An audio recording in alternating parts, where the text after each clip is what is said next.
Commissioners, do we have any questions for Ms. Armour? Commissioner G? Thank you, Chair. I had a question for Ms. Armour about the City Council meeting scheduled for April 20th. Is there any PTC items that need the attendance of the liaison that day? There is not, thank you. Not at this time, I will update you if that changes. Okay, of course, thank you. Any further questions, Commissioners? Seeing none. Agenda item number 2 is a study session on Housing Element Program 6.5, the Alternative Housing Program. This begins on packet page 8. May we have the staff presentation, Mr. Krishnan?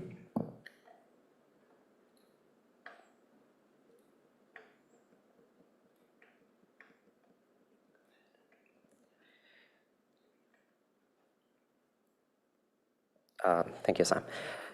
Good evening, commissioners, staff, and members of the public. Today, I will be presenting the overview of the city's Alternative Housing Program initiative, part of the Housing Element Program 6.5.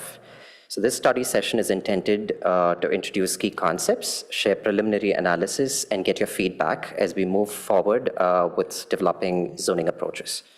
Next slide, please. I'll start with a brief overview. So this is the study session agenda. I'll start with a brief overview of Program 6.5's objectives and the types of housing we are studying.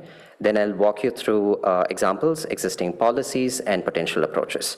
We'll conclude with next steps and open it for the Commission's discussion. Next slide, please. Program 6.5 focuses on enabling more innovative housing types, particularly micro-units, shared housing, and intergenerational models. A key objective is to remove regulatory constraints, especially density limits where appropriate, while engaging stakeholders in updating zoning regulations.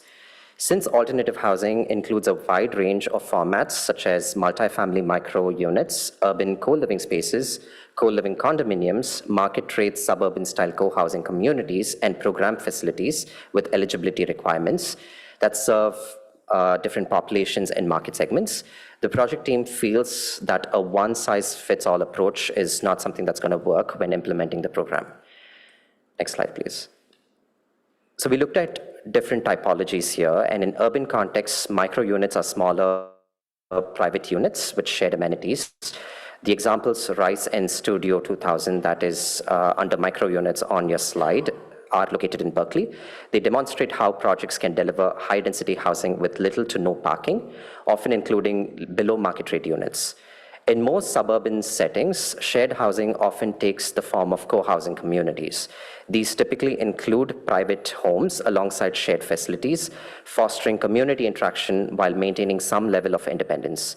We have examples from Mountain View and Pleasant Hill to illustrate how these function within a condominium framework. Next slide, please. Some alternative housing models are more programmatic, such as the intergenerational housing. We've got two examples again. The Emeryville example shows a development design specifically for seniors and transition-age youth with no density or parking constraints. These models are often paired with supportive services. Similarly, the example that we chose from San Jose highlights supportive intergenerational housing with a mix of unit types. These developments are designed to meet specific community needs and often include affordability components and service integration.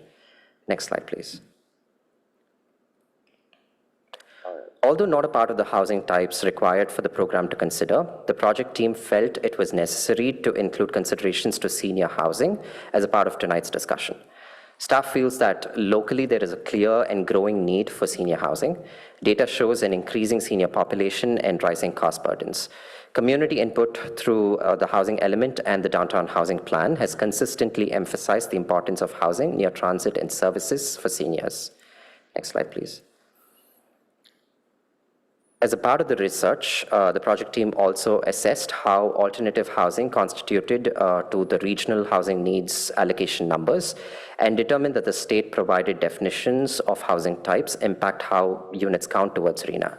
Currently, some shared housing configurations may not be counted, although the state is exploring changes to better recognize these housing forms. This creates both opportunities and challenges to the local policy. Next slide, please. For senior housing specifically, state law provides definitions and incentives. Independent senior units count towards RENA, while assisted living components typically do not. There are also density bonus provisions that can support these developments, particularly when affordability is included. Next slide, please. At a local level, existing policies already support housing diversity, walkability, and increased density near transit. However, current zoning definitions and standards, as those for microhousing and shared housing, are somewhat limited and may need refinement to fully enable these housing types. Next slide, please. State and regional transit-oriented development policies are also key considerations here. With the Senate Bill 79 going into effect on the 1st of July 2026, the scope for increased density around transit centers increases dramatically. We are working with the Council Ad Hoc Committee to determine the right approach towards the implementation of the state law. That said, recent legislation changes, including AB 2097, has reduced parking requirements near transit. This includes areas around Palo Alto University Avenue, California Avenue, and San Antonio Road Caltrain stations. While the state legislation strongly aligns with the requirements of accommodating alternative housing in specific geographic locations that are highly resourced and adjacent to transit, staff is seeking direction from the Commission on the appropriate zoning districts and geographic areas in the city where the preferred alternative housing types may be accommodated. Next slide, please. So as for the next steps, based on the feedback we received from the Commission tonight, we will start working on the potential approaches that will focus on shared characteristics. A broader approach would involve defining new housing types and updating zoning regulations accordingly. This could include allowing the uses in appropriate districts, adjusting standards like density, FAR, parking, and open space. Design criteria can also be tailored to better fit these housing types. Next slide, please. So we have identified zoning districts that are already well aligned with alternative housing objectives. These include high-density, transit-oriented areas such as RM40, commercial districts around downtown, and the North Ventura Coordinated Area Plan areas. Focusing on these areas can help ensure compatibility with existing land use patterns and available public infrastructure. Next slide, please. Looking ahead, staff will develop potential approaches and propose zoning changes for Architectural Review Board's consideration and present the changes to the Planning Commission for recommendation in fall 2026. Next slide, please. So at this point, we welcome your questions and feedback, particularly on the housing types and appropriate locations to assist staff with developing the regulatory approaches. That brings me to the end of my presentation. If you have any questions, I'm happy to answer. Thank you, Mr. Krishnan. Commissioners, do we have any clarifying questions before we move to public comment? Vice Chair Chang. Hi, yes, thank you so much for your presentation. Apologies that I was late arriving. I do have a question that was in the packet where there was an area on package page 15, the fourth bullet down, where it says that the housing element identifies the area of Embarcadero Road northeast of Highway 101 and south of Alma Street as overcrowding hotspots. So I'm wondering what we're referring to there. Thank you for the question. So this is something that we looked up. So based on the 2023-31 housing element, this is in Appendix C, page C104. So the area that we are referring to are properties between 101 and the city of East Palo Alto. So it's a very small piece of land. This area is composed of census tract with rates of overcrowding between 8.3 and 12% as we studied it. So it is true there are very few housing in the census tract that we are looking at, or at least the housing element is looking at. However, there is a primary, it is primarily composed of single apartment complexes that include Stanford graduate students and hospital staff and students. Okay, thank you. That's actually really helpful. Now I know what area of the city we're talking about. For the bullet point before that on the same page, I had a quick question about the inaccessible housing data that you have, where you said there's 17% of all households were cost burdened and spent more than 30% of monthly income on housing, and then 14% spent more than 50%. So is that cumulative? Meaning, does this 30%, sorry, does the 17% include the 14% or not?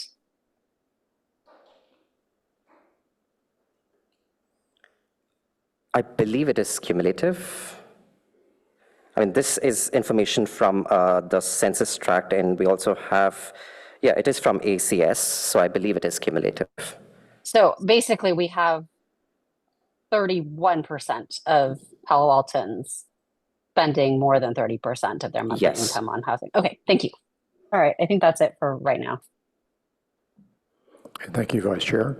Commissioner Dr. Peterson. Thank you, Chair. I have a question on the home care facilities. Some of these are live-in type facilities where I think sometimes these get categorized as cottage industry, where somebody's going to work out of their home, whether that's home care, child care, some kind of other, small business. So can you elaborate on the home care facilities? I think these are often called 8-bed facilities. And you're saying that counts towards RENA, or it did not count for RENA? And give me the definitions of where that split was. So we looked at how alternative housing and RENA works. So HCD basically uses this definition. It says anything that is a house, an apartment, a mobile home, a group of rooms, or a single room occupied as separate living quarters is what counts towards a unit, towards RENA. So by definition, it's only the micro unit or a condo in a shared development that would count towards RENA. So if we are talking about multiple beds in one unit, it doesn't count. Let me see if I understand. So if, let's say I had an 8-bed facility, but I had 8 rooms, then the 8 rooms count. But if I have, like, say, 3 larger rooms where I've split the beds between those 3 rooms, it counts as 3? No. So is Albert on the call? Yes. Yes. Okay. Albert, correct me if I'm wrong. Even if it is 8 different beds, it would still count as one unit because it's one house or an apartment by definition of HCD. Albert? Mr. Yang, are you available? Thank you. Yeah, that's correct. Thank you. Sorry to ask the detailed questions, but you can see these, apparently it gets a little complicated.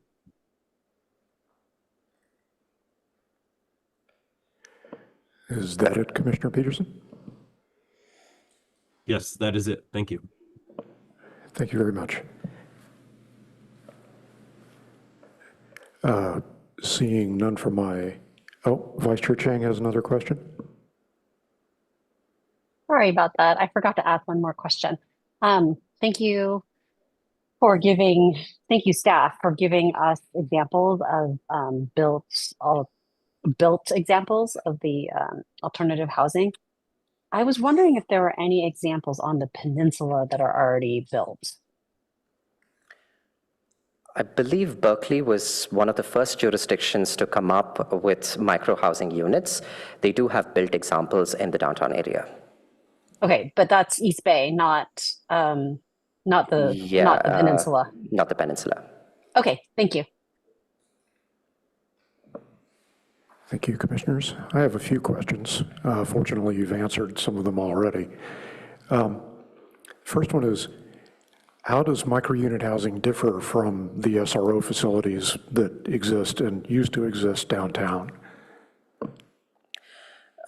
So micro units are purpose-built, and they accommodate private bathrooms and also have a kitchenette, whereas SROs generally are featured as small individual rooms with shared kitchen and community spaces. So community bathrooms, I'm sorry.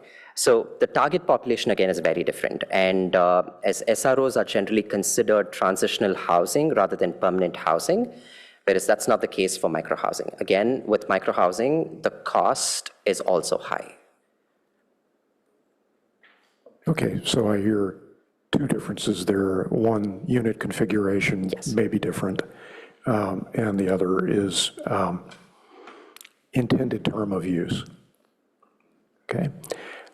Similarly, you've already touched on this already, but what would you say is the difference between co-living and simply unrelated renters sharing a house?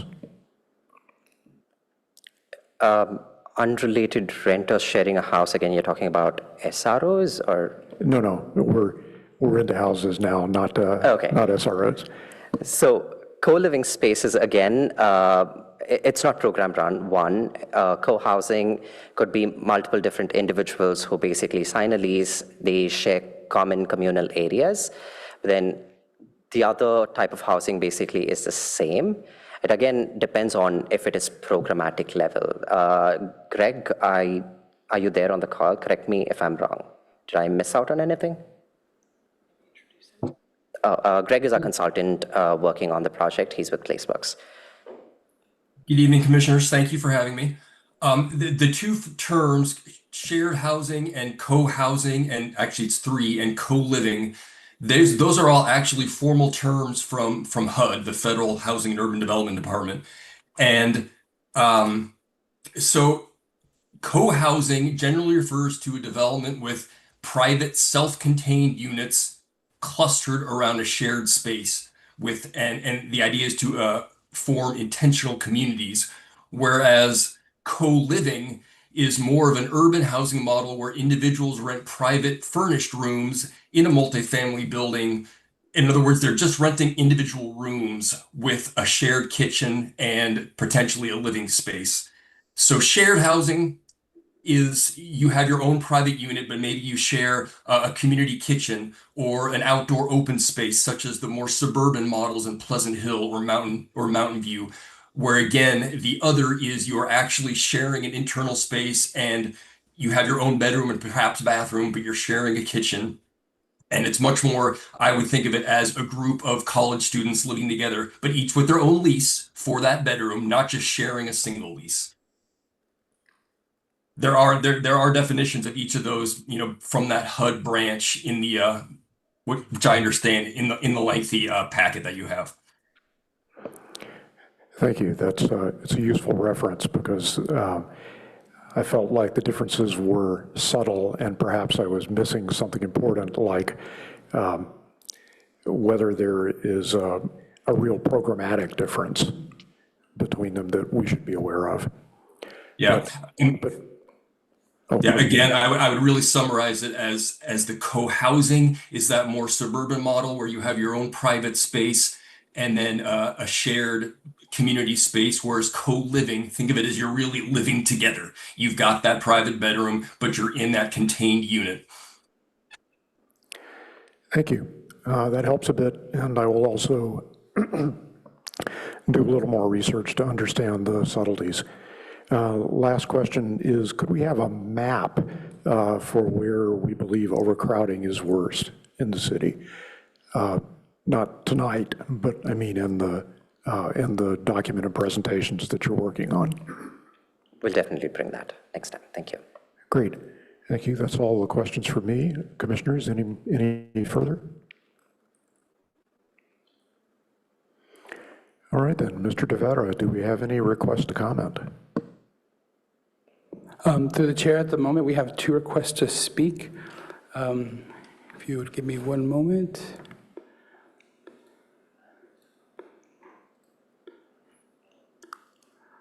Our first speaker is George F. George F., you may now speak. Yeah, I'm sitting here smoking weed and watching it. I'm not done. Okay.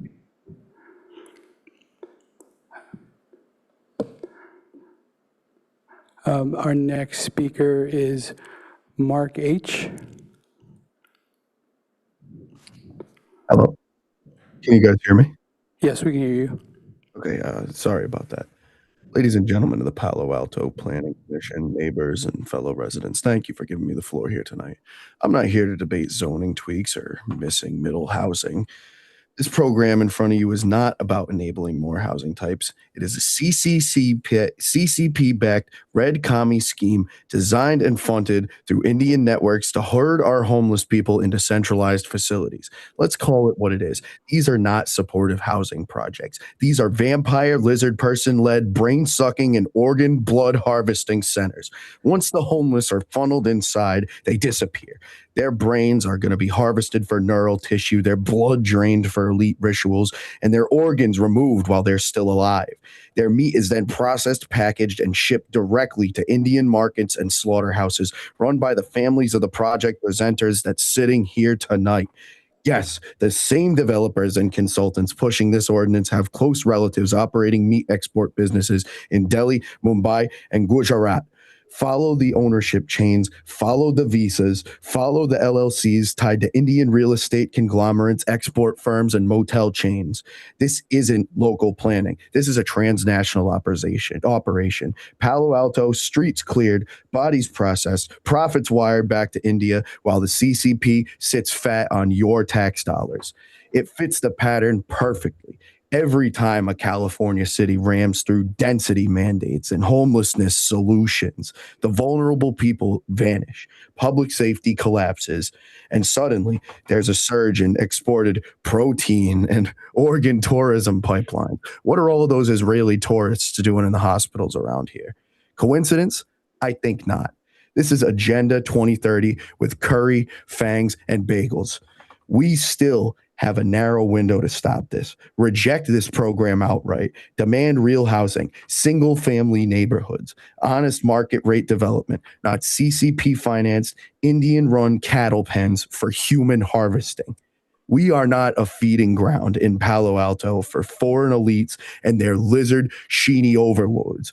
We are awake. We will not be silent, and we will not be processed. Thank you for your time. And to the chair, that concludes public comment. Thank you. If I may, I will take the previous statement as read. Acceptable to everyone? Yes. Good. Now that that's concluded, commissioners, the discussion is open. Yes.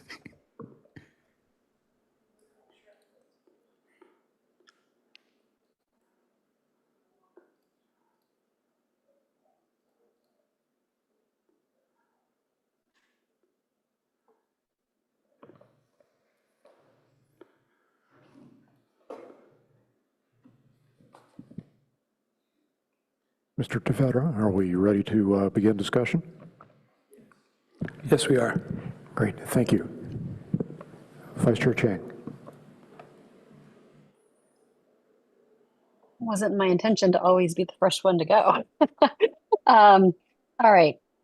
So thank you so much, the staff, for putting this together. As I read the packet, what struck me is that this is, I know that it was highlighted that we have a lot of regulatory barriers. And I agree that there are technically regulatory barriers right now in that it's not clearly allowed in our code. But I think that that's the easiest portion to fix. And this struck me as not so much a regulatory and local buy-in problem as much as an economics and transportation problem. So there was a lot of references to financial feasibility. And I think that that is one of my greatest concerns. And then secondly, when I say a transportation problem, it was mentioned a number of times in the packet that these types of alternative housing are feasible because they often don't provide any parking, which is wonderful, assuming that they're located near transit and in amenity-rich locations. And where I struggle a bit is that the analogies that were given, a number of times references were made to Berkeley, San Francisco, and Seattle. I think it's a bit of a false analogy because we're not comparing apples to apples, because I'm not sure that you would say Palo Alto in general, or actually kind of any part of Palo Alto, is very comparable to the densest sections of Berkeley in terms of accessibility to transportation, as well as accessibility to healthcare and affordable food. So, students living off campus near Berkeley can go get their meal for under $10, or at least they used to. Maybe it's more like $10 now, but that's not really possible in Palo Alto. So that's the biggest concern for me. And then the other thought I had was that Berkeley also, I could be wrong, but I'm not sure that Berkeley has that same huge demand by developers, at least, to build Class A office space. And so when we were looking at the San Antonio Road area plan at the last PTC meeting, we were essentially told that unless we build a lot of office, even the lower density housing isn't feasible. And so I'm not quite sure how this would work here. And there were examples that were given in the packet about the Berkeley housing. There's a Berkeley development. And I just made me think of the teacher housing project that we recently broke ground on El Camino, where the units were much more expensive and provided also very little parking. And so I'm just worried about the financial viability for these things. And then the final comment I would have, at least for this round, is that I would love to see really dense housing, but I think that what we like, if it didn't result in spillover effects, so what we talked about with San Antonio is that we have I think it's F grade in terms of the level of service for traffic. I worry that if we were to pack things in, we would get F grade everywhere in the city. So I wonder if there's a way, as we think about this, I love the idea of providing this housing in the right spots, but then if really the people come with no cars, that would be amazing. And so is there something that we can do with respect to residential parking programs or anything that would limit that? Because that is naturally limited in places like Berkeley and San Francisco.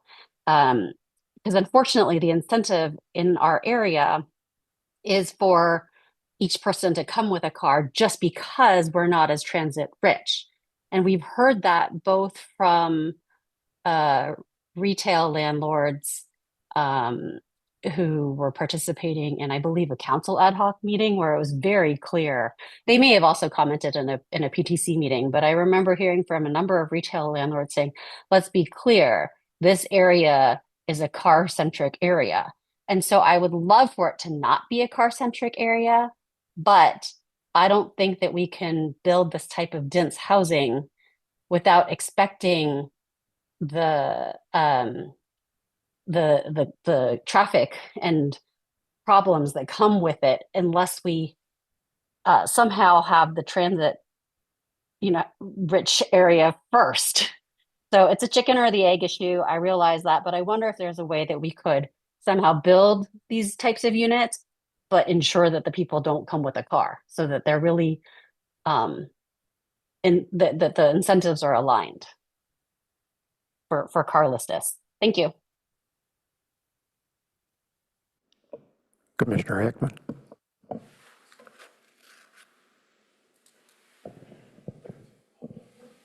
Thank you. I'd like to start by seeing if staff happens to have a map of the 4 locational areas that they are asking us to consider on packet page 17. If I may interrupt, Mr. Goodfellow, did you have some comment you wanted to make in response to Vice Chair Chang?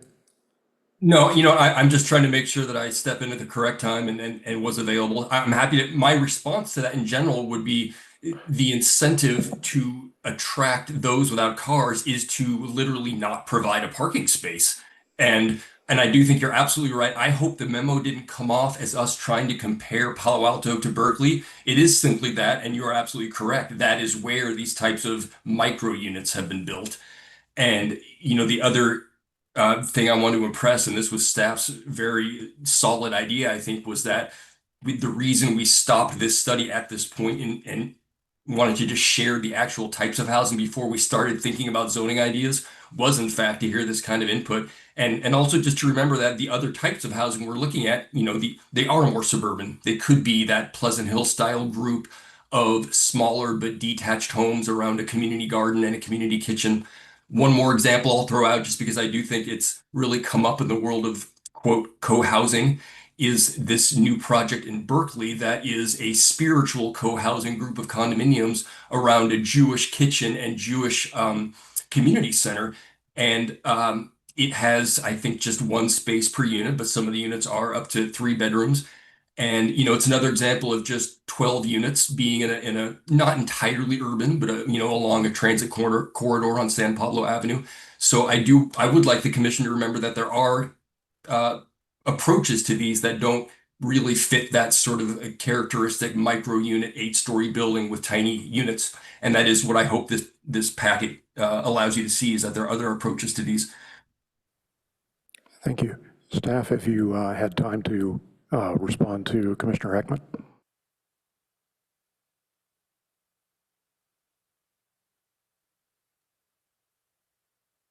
All right, we'll bring that up in a moment.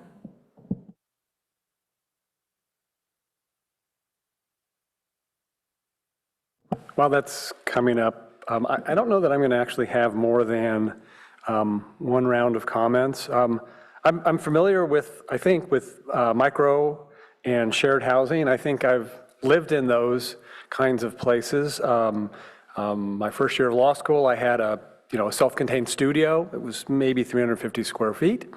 I did not have a car. And then the next year, I moved into a flat where I had my own bedroom and shared common areas with some other housemates. And so I'm familiar with those. I have not experienced intergenerational housing unless you count my father living with me for a number of months when he first moved out here. So I have some familiarity with those. And great, here's our map. And I think what's being asked of us tonight, or at least the way I perceive this, is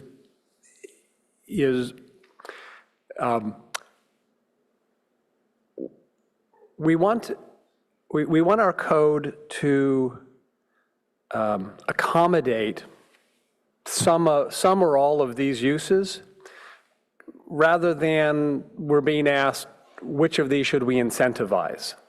And so I think the task is a little bit simpler because that's so. Right now, our regulations, these housing types don't really fit. And so my thinking on this is that, recognizing how much our staff already has on their plate. They've got, 410 comprehensive plan programs to massage and push forward. They have all of the individual projects. They have all of the housing element work we are doing. And so what I'm focused on is which of these potential alternate housing types is most likely to yield a result, and to focus on that. So rather than let's make all the ordinance changes necessary so we can allow micro and shared and intergenerational, which will take 3 times as much as focusing on one. And so my thought is, my feedback is going to be, let's figure out which one is the most likely to be taken advantage of. And so one of the questions I had, which could be for staff or the consultant, is do any of these 3 seem to be favored over the others in the marketplace? In other words, Vice Chair Chang had talked about the economics, and obviously that's an important thing. And so I'm wondering, and we have some examples that staff has provided of places where it's worked, and you've tried to provide us examples of all 3. So So I'm not sure I get just from the examples if the market is really, if the market had to choose one, which one it would be. And so I'm wondering if staff has an impression of which one is favored in the market of the three. We've actually not done a financial feasibility analysis for the alternative housing prototypes. But I can tell you that we have done the financial feasibility and economic and financial feasibility analysis for the downtown housing plan, which looked at units that were a little bigger than 450 square feet. We went all the way to 780 square feet. And in the current market conditions, well, we realized none of it is feasible.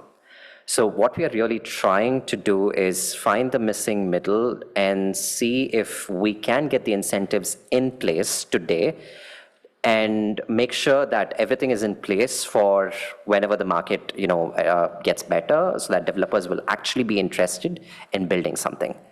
That said, we've had property owners inquire to us about co-living, co-housing spaces. There are a few examples that actually exist in Palo Alto, and they were really interested in building on that particular prototype. And I also believe there was one project that came to the commission, and I'm not sure if it was approved. It was a micro unit housing development. But then again, there has been some interest, and this again probably was 2 decades ago. I'm not really sure. But we do not know if there is any interest at the moment. Okay, thank you. Thank you for that. And it may be that the consultant has some knowledge of other developments that are going on in the Bay Area. If that would be helpful, I'll leave it to you, Commissioner, if you'd like more information. Sure, if Mr. Goodfellow, if there's some more information you can add, absolutely. I mean, I think one of the most interesting things about doing this project was my in-depth interviews with the stakeholders, with the local architects, with the leader of the Co-Housing Institute, with local advocates in Palo Alto. In terms of micro units, I think it is pretty clear that feasibility comes with density. And I think there will be challenges to micro units and the amount of units needed to bring a project up to that feasibility level. And I think, as we've seen, it can work in a place like Berkeley where the density is there and the density can be supported. But I think the challenge with micro units will be that in order to bring a project to financial feasibility, it requires a density that I don't believe at this point would be supported in Palo Alto, as Commissioner Chang has pointed out. And I think, that has to be considered. And I have really seen a lot of interest from the real estate market and from the planning world about these co-housing situations like the one in Berkeley. And, I spoke to the leader of the Co-Housing Institute, and she's looking at projects around the country. And the value of those, of course, is also that those are applicable to RENA because, they are sold as separate units. And so they fulfill that as well. And, I would leave this also as, remember, it's hard when we're getting so narrow into one discussion. Remember, this is one housing program amongst tens in the housing element, almost 100. This would be one tool in the city's toolkit. And to remember that it would still be a success to locate, just a few areas where just one of these could be allowed, and the zoning change based on that. So I think it is perfectly a valuable discussion to just locate or identify one of these that the commission and city leadership feels is applicable. And it doesn't need to be a massive shift in, architectural or density paradigm in the city of Palo Alto. All right, thank you. That was useful. So if we're looking at micro-housing with its challenging economics right now, and I'm looking at the map which staff has now provided of these areas, to me, the only logical candidate where maybe we would want to focus is in the Cal Avenue PTOD, because that's a place where we could have some significant density for people without cars, because the train station is right there, the El Camino bus lines are right there. And so I like that for, again, focusing, since we already have that combining district established, we could massage those regulations to allow micro, which I would include in those regulations, relaxing parking and open space requirements and figuring out how to deal with the density issue that Mr. Goodfellow just mentioned. You know, how dense does it need to be to pencil? But to me, that's the best place to locate it. I do note that there's a corner of the south of Forest area, a tiny corner that's within a quarter mile of the university station. And so that's also a possible area, but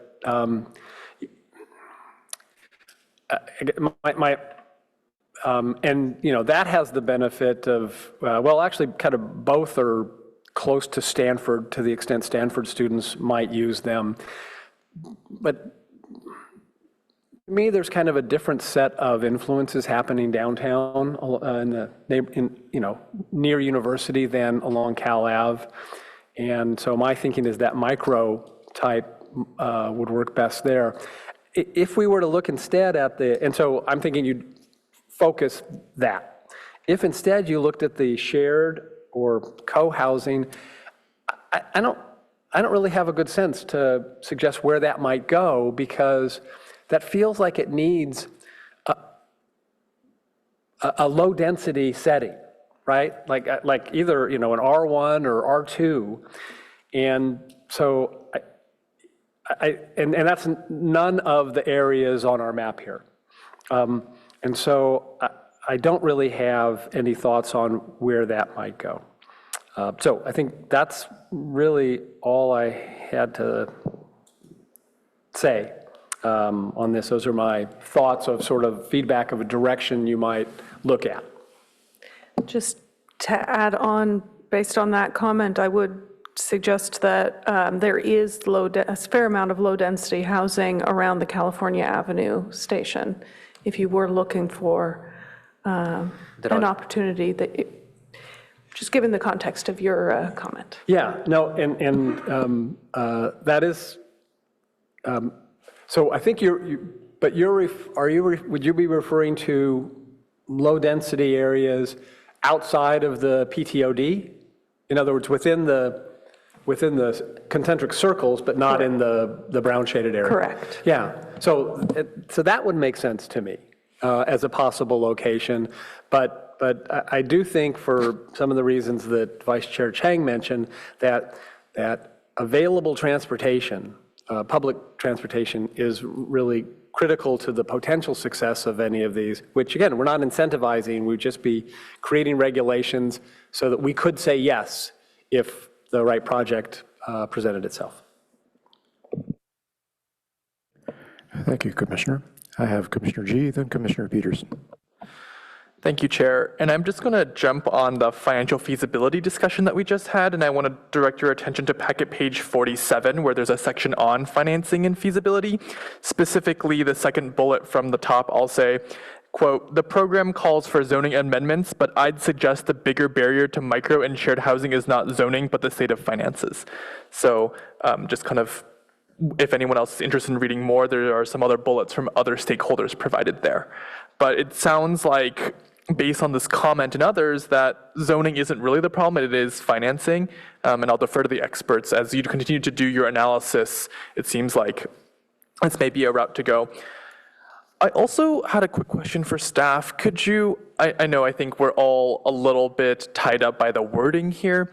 Which of the options are actually count towards RHNA and which ones don't? I think you had a nice slide up for that, but I'll defer to you about how you want to present that information. Yeah, we can bring that slide back up. Which slide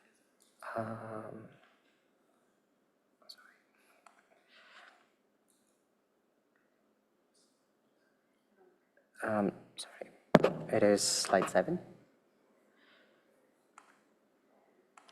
While this is coming up, Vice Chair, did you have something you needed to inject at this point, or is it for a next round?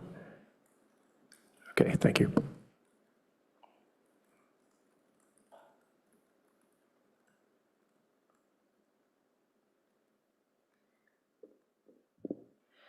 So a micro unit or a condo in a shared development would count towards RENA.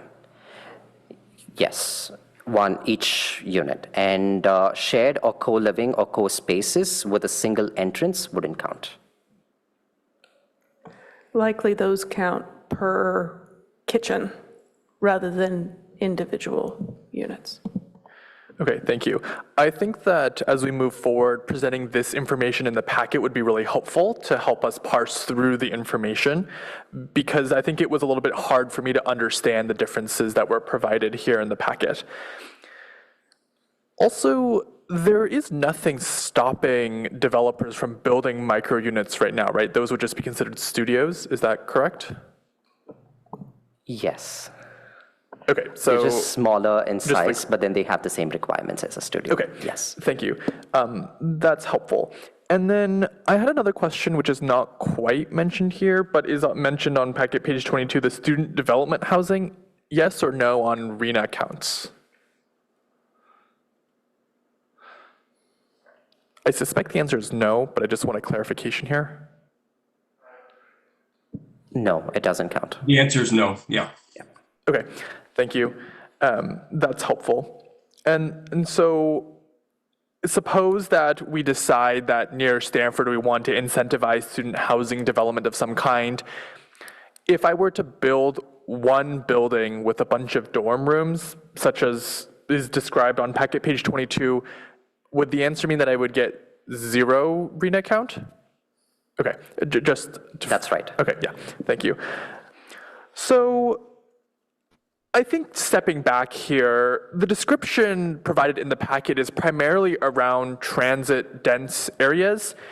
And my personal preference is, and I want to acknowledge the staff work going into this program, that it may be better to fold this into our SB 79 discussion that the ad hoc is doing, right?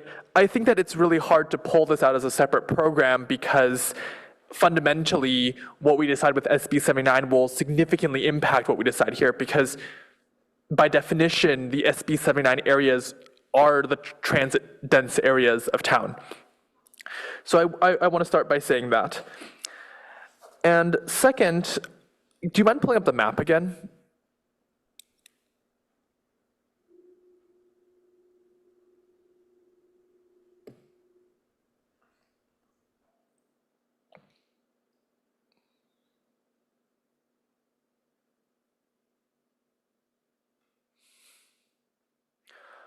I want to talk about some other potential areas that could be interesting to look at that aren't mentioned explicitly here. And some of those that I think are, for example, let's see, here. So I've circled a region on the map here. So near town and country, I think that this could be a potential area that's pretty interesting. It's not all of it is inside the circles that are the concentric circles impacted by SB 79. I'll defer to staff as to whether or not the new town and country project is within that area. It looks pretty close, but hard to tell. So that's one potential area, because the town and country development has decided that they are proposing something in that there. So using some kind of the incentives that you're providing here could be interesting.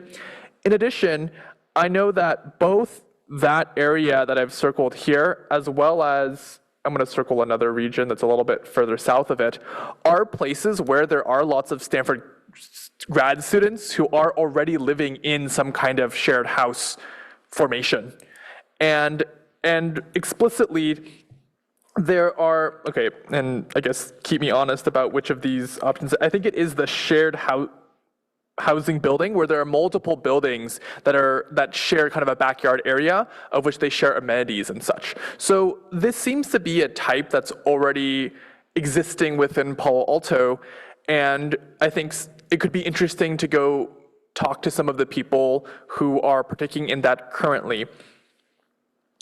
In addition, I think that it could be also interesting to look at where are places that people don't need a car. And I believe that based on the most recent census, the region, the northern region that I drew, that circle area, that zip code, has the highest percentage of people who bike to work in the entire nation. So that would suggest that that is an area in which people don't need a vehicle. And I suspect that many of those people are going to Stanford for work. So that's one area that I think could be interesting to look at. Along that thought, though, I think that the Stanford Research Park could be another place where we could potentially incentivize some form of housing there. Many people, if you've ever been to Stanford campus, bike around as their primary form of commuting. And so reducing the parking impacts, reducing parking on these buildings that we provide there may not have as drastic of a parking secondary effects issue that Vice Chair Chang had mentioned. So those are my comments. Thank you.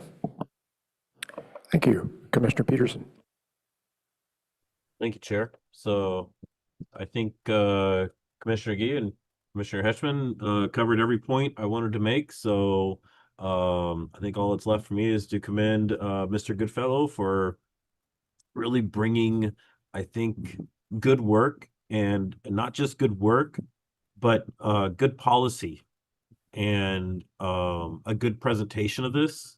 From my standpoint, I couldn't be more favorable to this. I think pointing out that we could even expand at University Avenue around to El Camino, because we have just approved. How many units, staff real quick, how many units did we approve there in the Town and Country Center? It seems it's in the hundreds.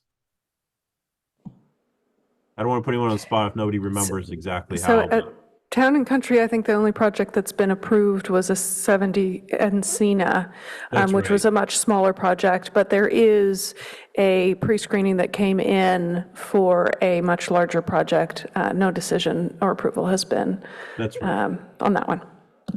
Thank you, Ms. Armour. So that's, but that gives that leadway in there that we definitely have higher density going in there. The university housing there, where there are a lot of units, and it's not university, but it's across the street from El Camino, and there is a lot of essentially shared facility type housing, shared yard, shared community space that is built there. I live in the strategic zoning area of Cal Ave. I will tell you, this is a great neighborhood. I haven't had to have a car in over a decade, and I haven't missed it. There's not once I thought, I wish I had a car. I walk out the door and I say, there's a Caltrain, there's a bus. I can walk to City Hall. I can walk anywhere from here. Instacart for groceries is such a normal thing now. Amazon, the concept of driving to the grocery store is almost a foreign concept. And I can tell you, in this neighborhood, every morning there's a parade of Waymos and Lyfts picking people up to work, bikes coming out of here, coming back. This is a complete walkable neighborhood. And the piece that I want to add to this that I'd like considered is public parking garages have become something that I've suddenly discovered is a community asset. To park your vehicle where you live, I think, is almost a dead concept, especially in Cal Ave, as they've just built massive parking garages here. That I've noticed a lot of the cars are off the street here. And it took a minute for me to notice and then to realize, because everyone's parking in the parking garage, buying parking garage passes, and using the electrical chargers, particularly. And there's huge solar panels on top of the parking garage, so it makes a lot of sense to be charging your car there. So I think a lot of the parking issue is taken up by simply by having community parking garages within the strategic zoning locations. So if you look at University Avenue and you look at the San Antonio Road area plan, I think you really need to think about where is our major parking garages locations. And they're if they're underground parking garages, you go to Stanford campus, there are massive, massive underground parking garages that just look like open fields. And they're community spaces. So I think that's the piece that I can add to this as some feedback. But again, Mr. Goodfellow, I want to tell you, I really commend your work, and I really appreciate the presentation you gave. Thank you. And the one thing I would add to that great comment about parking garages is that the city in its objective design standards and its approaches to design has good approaches to the design of structured parking. And, one approach to this could be, an expanded structured parking objective design standard or zoning approach or, allowable approach. So it can be more indirect. Again, this is, I just want to keep stressing that this is one tool in a housing toolkit that every city has to have. And success does not have to be, covering the entire program of selected options. 100%. I agree with everything you say. Thank you, Commissioner. I believe it's my turn. I've grouped my comments into 3 sections. First is general. This applies to all the types and locations. I have few problems with eliminating the parking requirements if the parking demand is genuinely eliminated, and that's the key. I think it's unacceptable to eliminate the parking requirements if the demand just shifts to somewhere nearby. And of course, downtown, that issue is primarily the adjacent neighborhoods. And in places with parking garages, it's the parking garages because those have other commitments. In a sense, this is the old problem of socializing the costs while privatizing the benefits. That's neither sustainable nor is it fair to other people who use those resources, depend on them. Since we've mentioned RPP programs, that's something to keep in mind because they would have that effect. Second general comment is about open space requirements because they present some similar problems. If the individual projects aren't providing at least common open space, then it's fair to criticize us to say that we care more about warehousing people than we care about making the city livable for them. That will come up, I'm sure. Having the city acquire nearby land for parks and other open space uses can work, but that's another case of socializing the costs. So if that's the solution that's chosen, then I would be reluctant to eliminate impact fees altogether. All right, now for comments on the types. I'm having to evolve my position a little bit because of the good comments from my fellow commissioners here. I was not convinced that there was going to be broad market acceptance for some of these types. Perhaps that doesn't matter. Perhaps this is just a small part of what we hope to achieve, and so if we make a small gain, that's sufficient. But at any rate, with that caveat, the micro units seem to me to be the most likely to succeed. So that's what I would vote to prioritize. And at the very least, for historical reasons, I'd like to see us develop replacements for the micro units we've lost at places like the President Hotel and Casa Olga and other downtown sites. Next on my list would probably be senior housing, because I think the demand is likely to be greater than for the co-living, co-housing, shared housing formats. Regarding larger units for larger families, I think those of us on the PTC often try to encourage that, but I wonder if that should be dealt with more general incentives rather than making it a focused effort part of this program. And finally, I'd like to say a few words about locations, and I will follow up more strongly on Commissioner G's comment.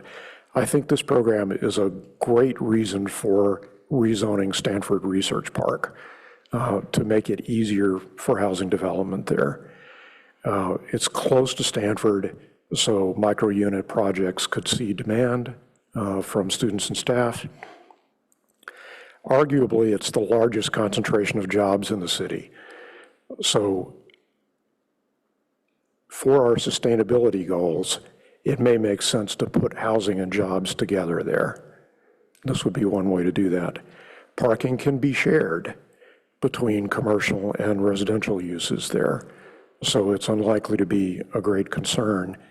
But if the goal is still to eliminate the use of private vehicles, this area is still close enough to the Cal Ave zones and parts of it to Ventura and the El Camino retail nodes that I think residents of SRP-based housing could make use of the services in those areas and not be isolated.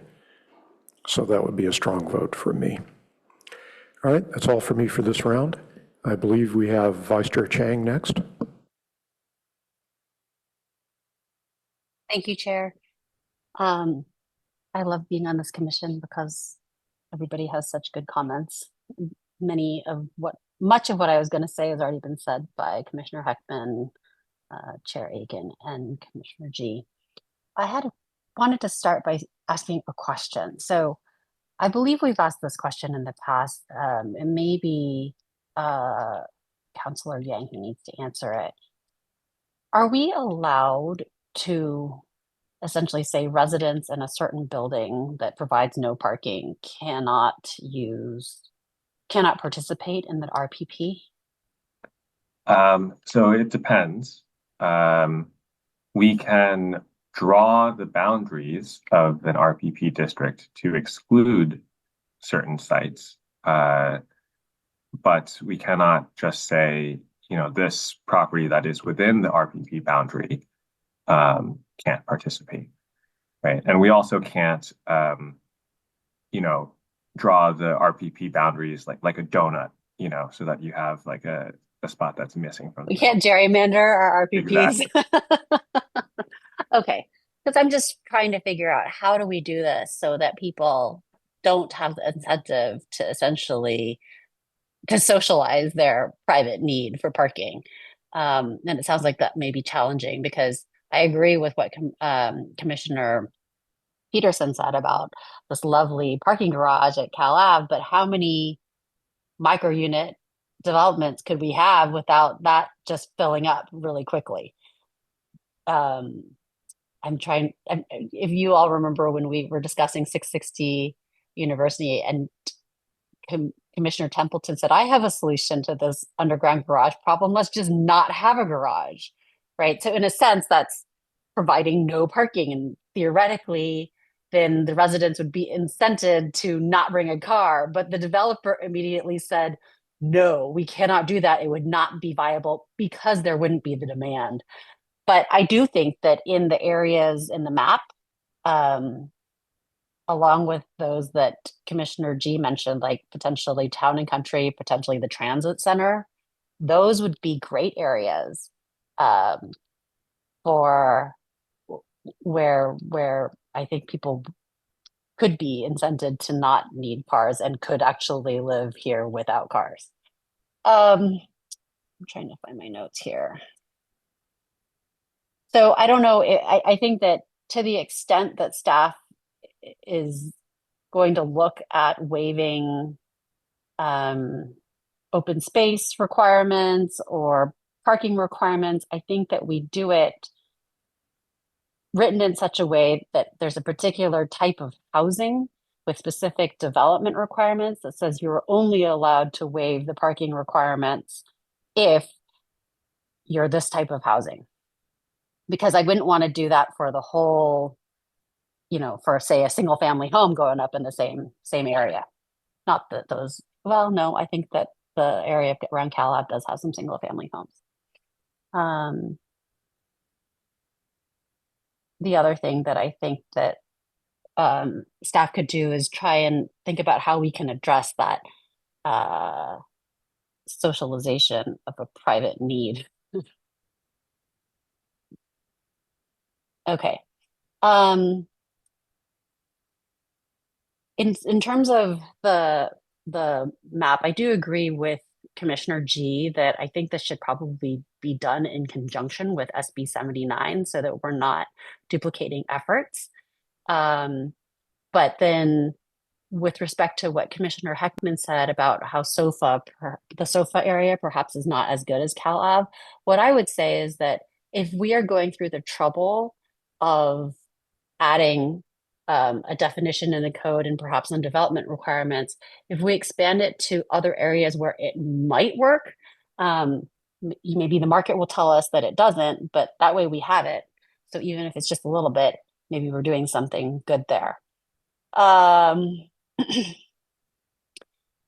know that we've looked at in the past at the PTC at cottage clusters, and I wonder if there's a way to incentivize more things like that. But that's probably much lower on the priority list than the micro units and senior housing. So where I really agree with Vice Chair, I'm sorry, with Chair Aiken, is that I think that senior housing is a really big opportunity, and that as this effort moves forward, that we should look at that very carefully, because in the stakeholder interviews, there was some discussion indicating that it was unlikely that we could do below market rate housing for these alternative models just because of the financing and all other costs. But what I wonder is that maybe some of the senior housing would be naturally more affordable than what somebody is living in right now, and it could free up housing as people want to downsize. So it could be market rate, but it will be less expensive than, say, a single family home. And then I had a question for staff about dormitory type housing. So I heard that student housing doesn't count for RENA, but I'm thinking about a specific type of housing on the Stanford campus, the Schwab Residential Center, that's for business school students, where it's 2 units with one shared kitchen per every 2 units. And each unit has its own bathroom, and there's just a shared kitchen, and each unit has its own entrance. So would something like that be able to be used for RENA? Greg, do you know if that counts? I think that's one of those difficult ones that is right in between that state definition of group quarters, which does not count to RENA, versus the traditional housing unit. And I wish I knew a little bit more about that Schwab Center. My sense is that it wouldn't count.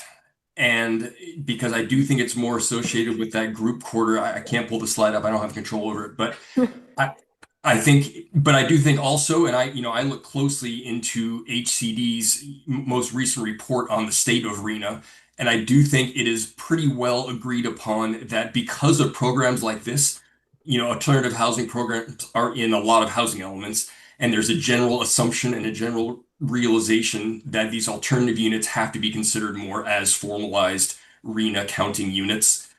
I think that's the good news right now, and it came up in discussions of a lot of the density bonus laws that have come up for shared housing that is now referenced in your AMC. But in those discussions, it was also an issue. Look, we're incentivizing these types of shared units with these density bonuses, but they're still not counting towards RENA. These two things are in conflict. So I do think there really is a movement right now, even into the next counting of RENA, to expand what counts as a RENA unit. That's my spiel for that. I would say that Schwab would not count at this point. Okay. It seems like maybe with a little tweaking though, it might, because there was the discussion of, units with their own bathroom and like a kitchenette and then a shared kitchen working. So Schwab seems like it's better than that. Be, right. Yeah. I might not understand the formal lease process and the ownership. Maybe that's part of it, is the lease process, right? Like if it were leased the way an apartment is, maybe it would be legit. And so that's an area of investigation that I would suggest for you guys kind of in conjunction with the micro units, because I really think that Stanford hospital workers, young professionals, postdocs, grad students would all be really interested in this type of housing. It just doesn't exist right now. So instead, what they're doing is renting a house, like a 4-bedroom house, and then having a shared kitchen. But I know that Schwab is oversubscribed for business school students specifically. And so a whole bunch, like, first years can't all live there. So some of them live off campus in Palo Alto. Second years all live off campus in Palo Alto. So right there, I know that if we could free up that housing stock, it would be great. And I imagine, for postdocs and everything like that too, it could be really good. So that's just a direction there. Similarly, it could be really useful for senior housing, even.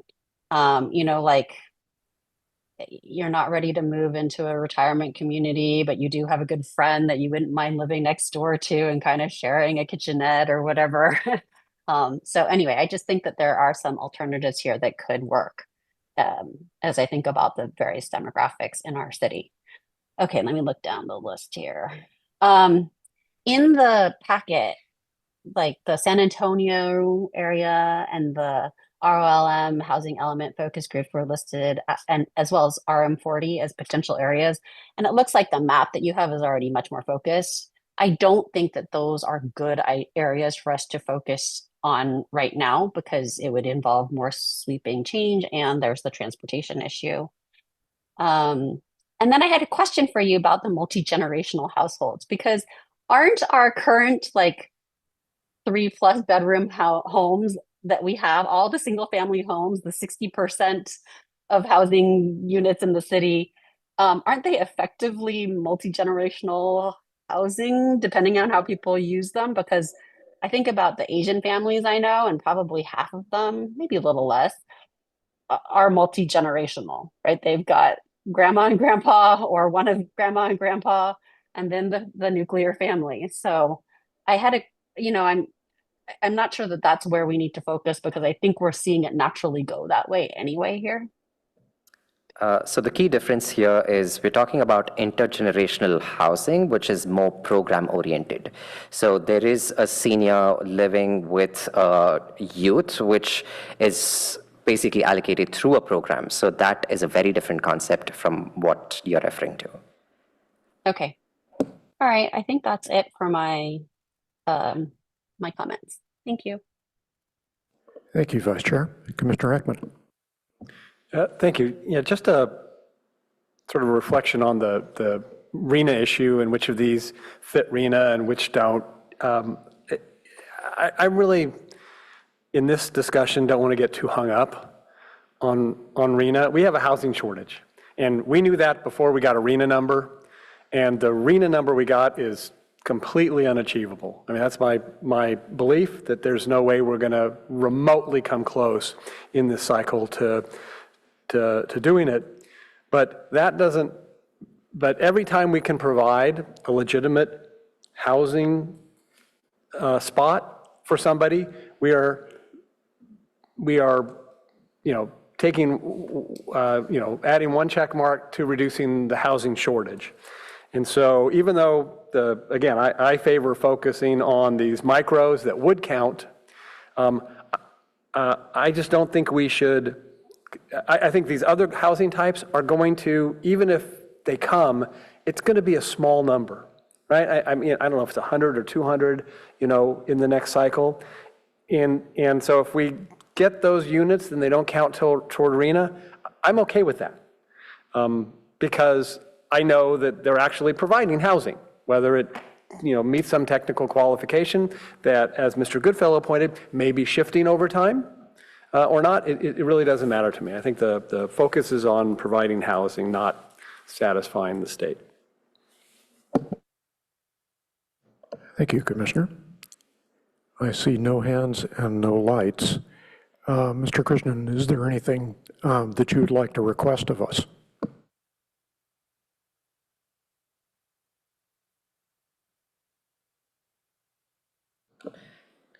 That's everything. Thank you. Thank you very much. Excellent program. I certainly hope we see it bear fruit, and plenty of opportunities to connect to other programs as well. So that may be useful in addition.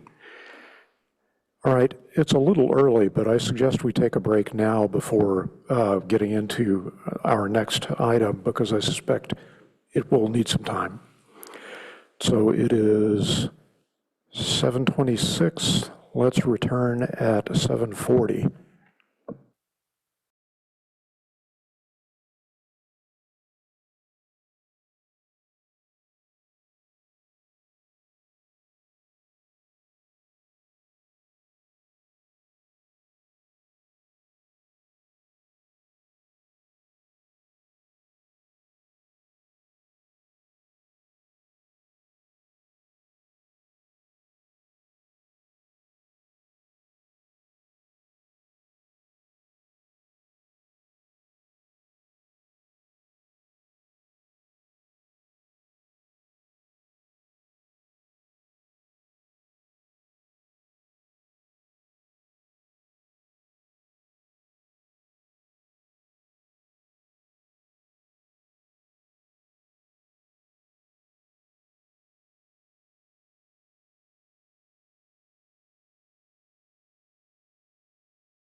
Appears that we are.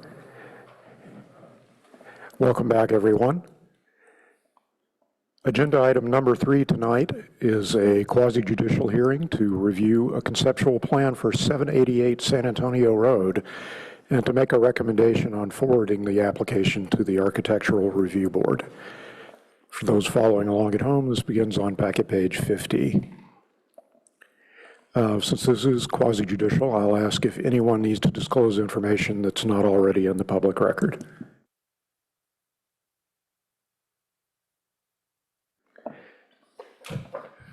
Seeing none, may we have the staff presentation?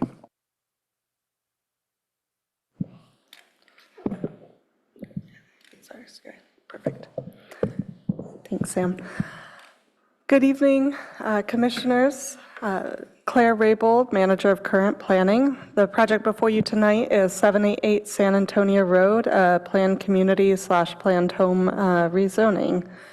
If you can go to the next slide. So the project location is located on the San Antonio Road area corridor, which is within the boundaries of the proposed San Antonio Road area plan. Some other nearby projects include 808 San Antonio Road. There is an existing PC adjacent to the site that's 5 stories. They are proposing a new amendment to the PC to make that 5-story housing development an 8-story housing development. 762 San Antonio Road, which is across Lakehorn, which is a proposed 8-story housing development.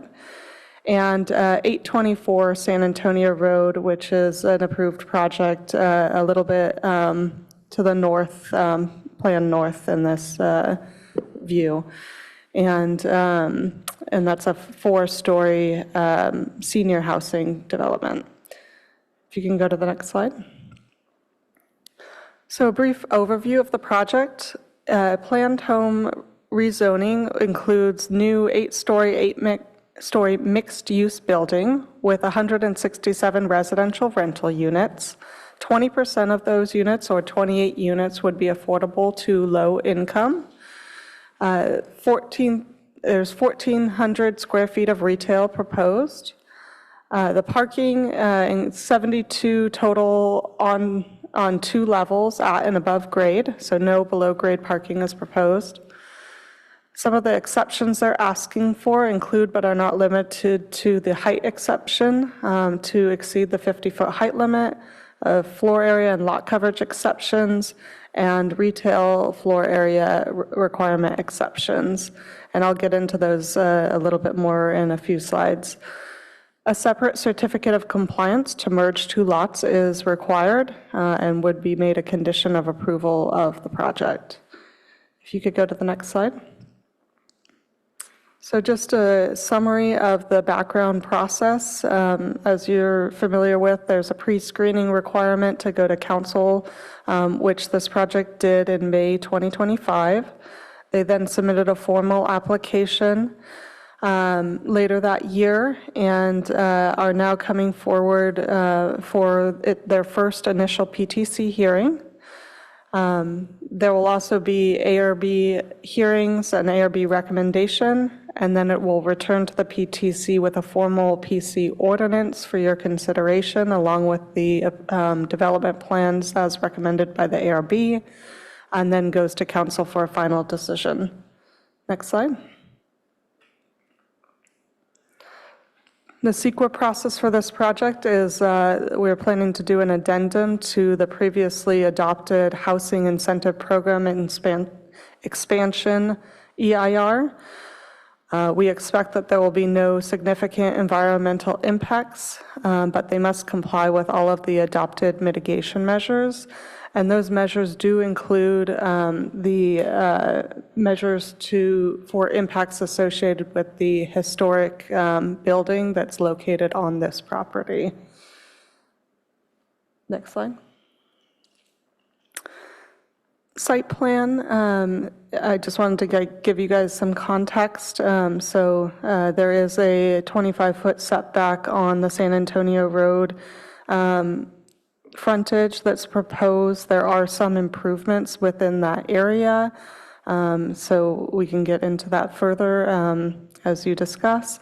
Lakehorn, there is a setback on Lakehorn in accordance with the code, and all of the trash pickup and fire access is proposed along that Lakehorn Street. Next slide. Some of the key exceptions to the development standards for the existing CS zoning, they're proposing a 3.7 floor area ratio where 0.6 is allowed to 1 is allowed, and 2.0 to 1 is allowed under the housing incentive program. The height of the building is 89 feet tall, where 50-foot maximum is typically allowed. There's a 67% lot coverage where 50% is allowed. I'll note that 100% of lot coverage is allowed with the housing incentive program. Ground floor commercial, they have about 1,400 square feet proposed, where 6,500 square feet is required, which is 15% of the floor area ratio for a mixed-use development under the CS zoning. And they're proposing 167 dwelling units per acre, where 30 dwelling units per acre is typically allowed, and there's no maximum density under the housing incentive program. Next slide. So some of the key feedback that we'll be asking you to provide tonight includes any comments you might have on the public benefits that are being proposed, any comments you might have on the parking that's proposed. This was a key item that was raised by council, and so we're honing in on that particular component. The retail, any thoughts you have on the retail that's proposed? That was something that the council requested, but we're particularly interested in your thoughts on the retail and the retail as it relates to the parking. And finally, transition to neighboring properties. The council had requested step backs, which were incorporated into the San Antonio Road frontage elevations. They were also requesting step backs adjacent to 808 San Antonio Road, which have not been incorporated. I will note that at the time it came to council, it was adjacent to an approved 5-story development too. So, and next slide. And I did want to add this because we did receive a resubmittal this week of the 808 San Antonio Road project. So they did provide some minor step backs. They do have balconies that still encroach into that area, but they did step the upper wall back. So I just wanted to provide the context of what is currently being proposed. This has not gone forward to the ARB yet, but I just wanted to provide that context because we had it. Next slide. And staff recommends that the Planning and Transportation Commission provide initial comments, feedback, and recommend that staff forward the proposed project to the Architectural Review Board for further review. And with that, I will, next slide, I'll turn it back to you and recommend that you hear from the applicant. Thank you, Ms. Raybold. If anyone has questions for Ms. Raybold, would you rather do those now or wait until the applicant's presentation is complete? I see no requests, so let's hear the applicant's presentation and then entertain questions.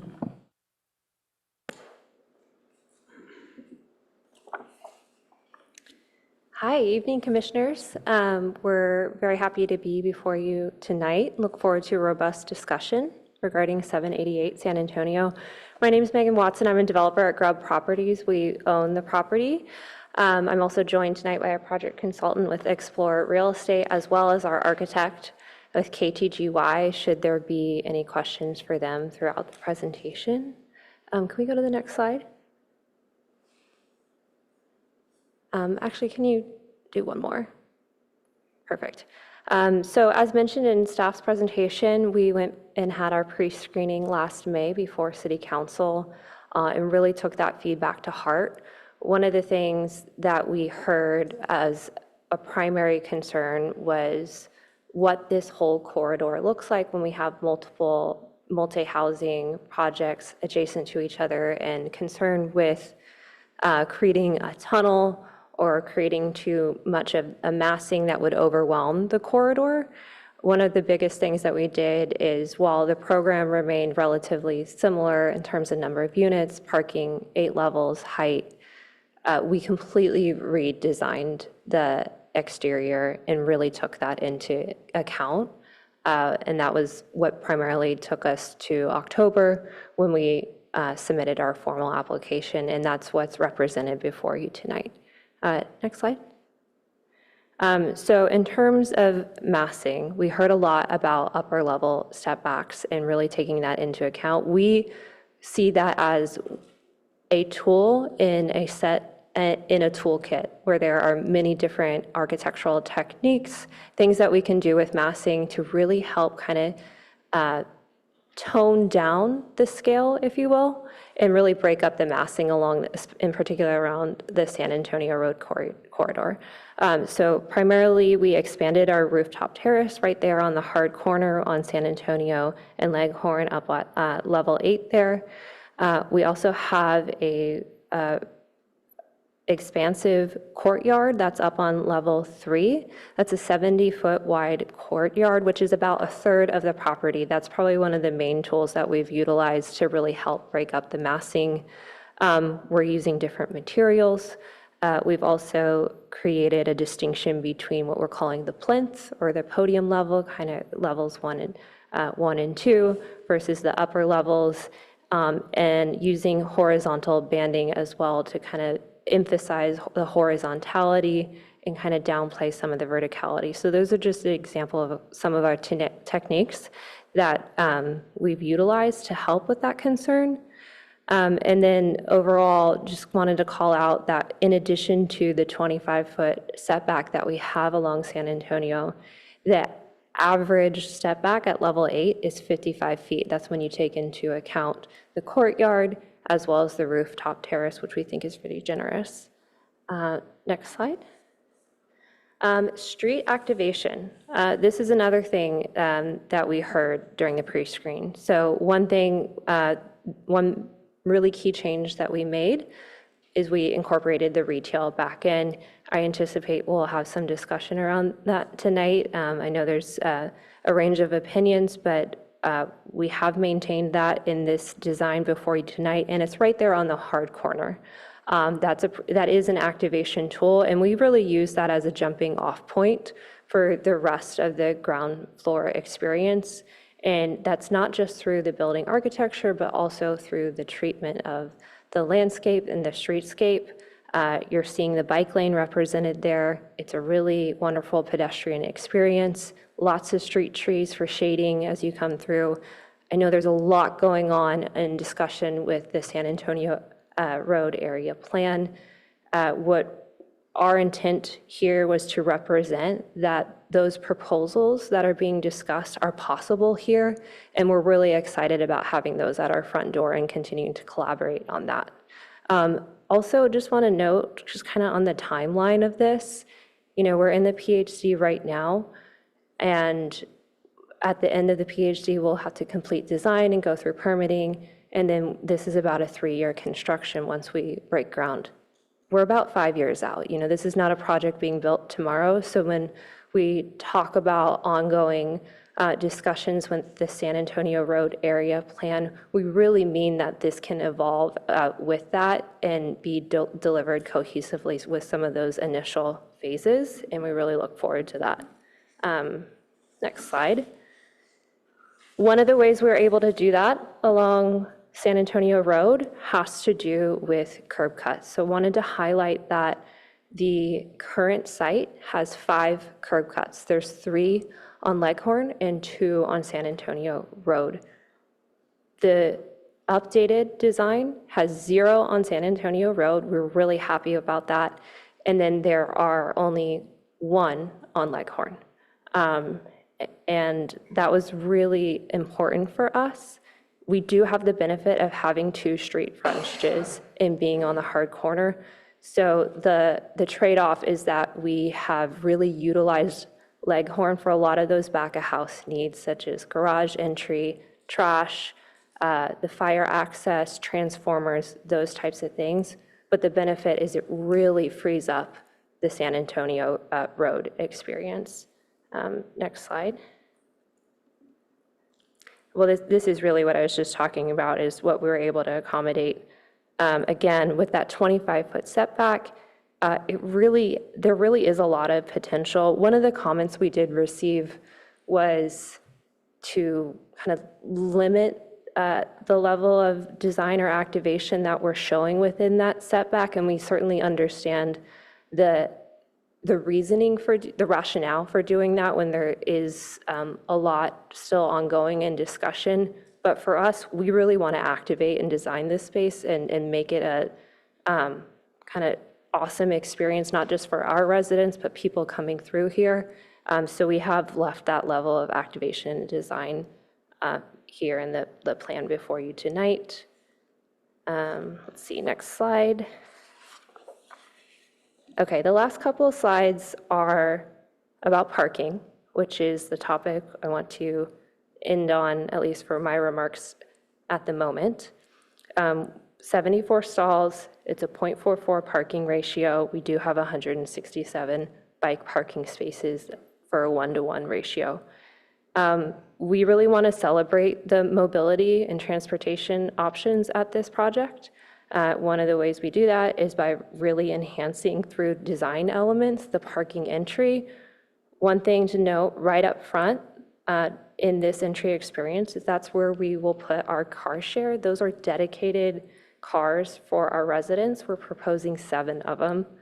That's a really meaningful benefit to have for the residents that do not have a car. And we put them front and center, so it's the first thing you see when you come into the building. Next slide. Okay, so some macro trends for why we think reduced parking works. We love that this really dovetails from the robust discussion that you guys were having just before this, but things that we know, rideshare adoption continues to grow, and we anticipate that that will be the trend that's here to stay. Work from home or a hybrid model is also a trend that we believe is here to stay, so just less trips in general, less demand. Cost of car ownership is at an all-time high, not just to purchase the car, but to maintain the car, insurance, gas. We have a demographic profile that we tend to cater to that is very environmentally and socially conscious, and living a car-free lifestyle really aligns with their values. And then lastly, we also heard this from one of the commissioners as well, is just the availability of deliveries for food, groceries, daily needs, household goods continues to rise as well, and the adoption of that. Our experience, so we're a national multifamily developer and operator. When we build a project, we don't just sell it, we hold it long-term and we operate it ourselves. So the property manager that will be at this project is my colleague. And that's really important to us. We are significantly invested in the outcome, the viability, and the success of this project. We have a property in Oakland, not too far away, that's very similar to this in terms of number of units and parking. It's 157 units. It's 79 parking stalls. That's about a 0.5 ratio. That has not created any blockages for getting this thing leased. It's 97 per leased right now. We actually have excess parking available. It is a mechanical parking system. If you have questions on that, I'd be happy to share our experience operating that. And we delivered that in summer 2024. Oakland, it has had a lot of supply. There's a lot of housing opportunity. People have choices. And the point that we wanted to make here is that this really is a self-select type of housing if you don't own a car, meaning that if you did own a car and you came here and there wasn't an available parking spot, or if you didn't want to park it in a mechanical stacker, which we got that feedback a lot, residents and prospective residents had other choices, and ultimately they made that choice, but it didn't ultimately inhibit us from maintaining or achieving the 97% leased. A couple more stats on that. Just wanted to highlight also some of the demographics of what we're seeing with this work from home or hybrid model. Pretty interesting that less than half of our residents are going into the office full time, whereas just over half are either working from home or still doing a hybrid model where maybe they go in 2 or 3 days a week. And then the last stat on this one is that only 19% of our residents actually work in the city of Oakland. That's important because we think that that's going to be very different in Palo Alto, and that distinction is key. Next slide, please. So how do we apply what we did in Oakland to Palo Alto? Because we recognize they're not apples to apples, they're different, right? So the jobs to household ratio is really where that comes into play. And that's what we wanted to highlight here, is it's a very different dynamic than what we're seeing at our nearby property. We've heard this a lot, whether it's city council or from the community, or even with PTC, that there's a very clear stake and common initiative to want to get that jobs to household ratio back in line and kind of reduce that ratio, which means that residents that live here also need to work here.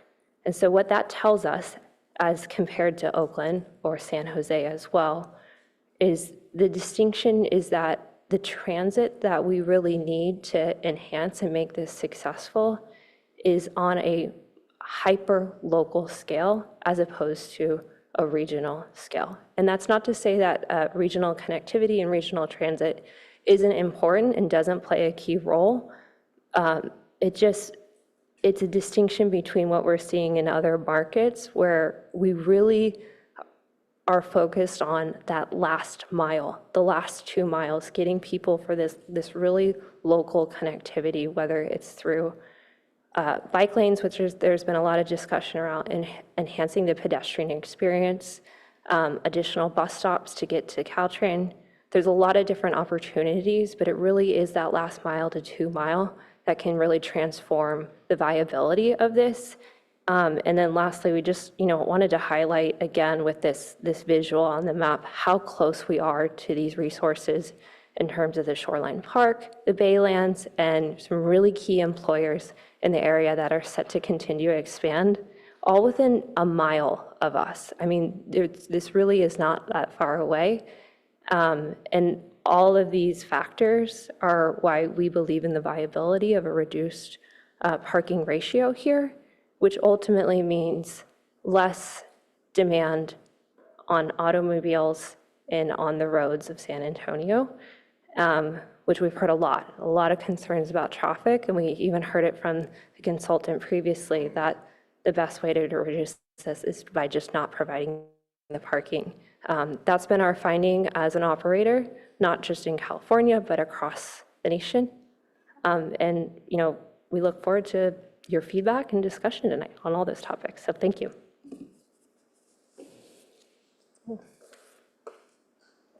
Thank you. Ms. Watson, did I get your name correctly? That's correct.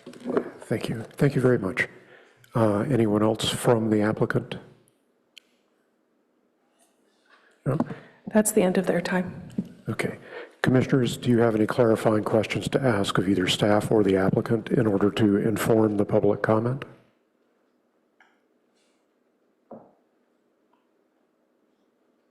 I see no requests, so Mr. De Vera, do we have requests for public comment?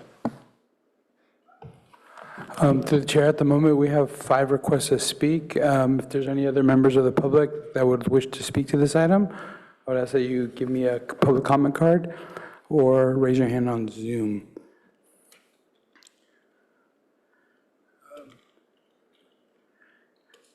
Our first speaker is Joan L.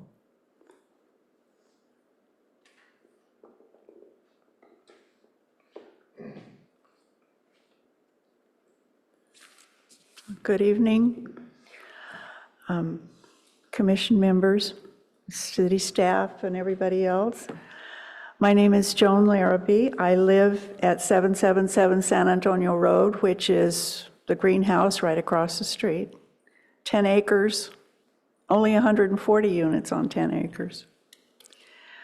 I'm retired from the city of San Jose after 25 years, and the last 20 of those were spent on traffic and transportation issues, including the pre-construction phase of the light rail.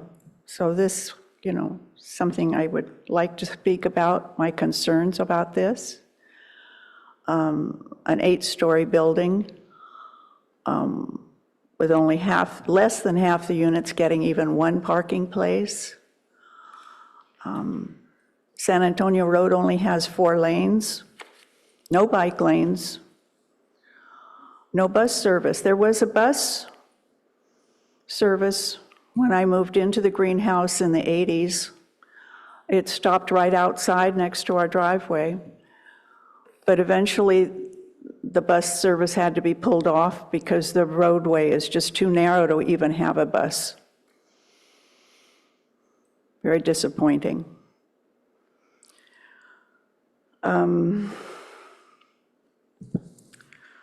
One friend of mine who lives on McKay Drive, those are the single-family houses on the other side of Middlefield Road.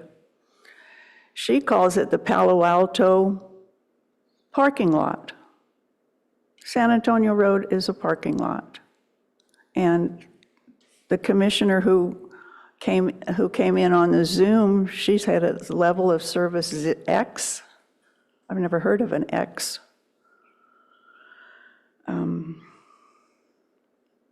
And one of the most odd things that I've heard as justification for having an 8-story building, among all of the other 5 and 6 stories that keep creeping up and up, is that if we have an 8-story building, then it'll bring a grocery store to this section of Palo Alto. Well, we already have the very best grocery store in Palo Alto, which is Piazza. There's a shopping center right around the other side of our block with Pete's Coffee and 2 restaurants, and there are several other amenities up and down San Antonio Road too. But my main concern is I find it hard to believe that a lot of people will not want to have a car. They'll park on other people's property. But it's not safe to do that with no bike lanes. People right now are already using our sidewalks for the bikes. Thank you. This concludes your time. I'm sorry, what? This concludes your time. I'm mainly concerned about safety. If you're going to expect 50 people to start using bikes, they're going to use the sidewalks. And right now, many of the people where I live are very concerned about the fact that sometimes where would a fire truck or an EMT get through all this? That's my concern. Thank you very much for your comment. We do appreciate it. Do you have any questions? Generally, we don't interact with the public commenters. Okay. Our next speaker is Stephen L. Steve L., sorry.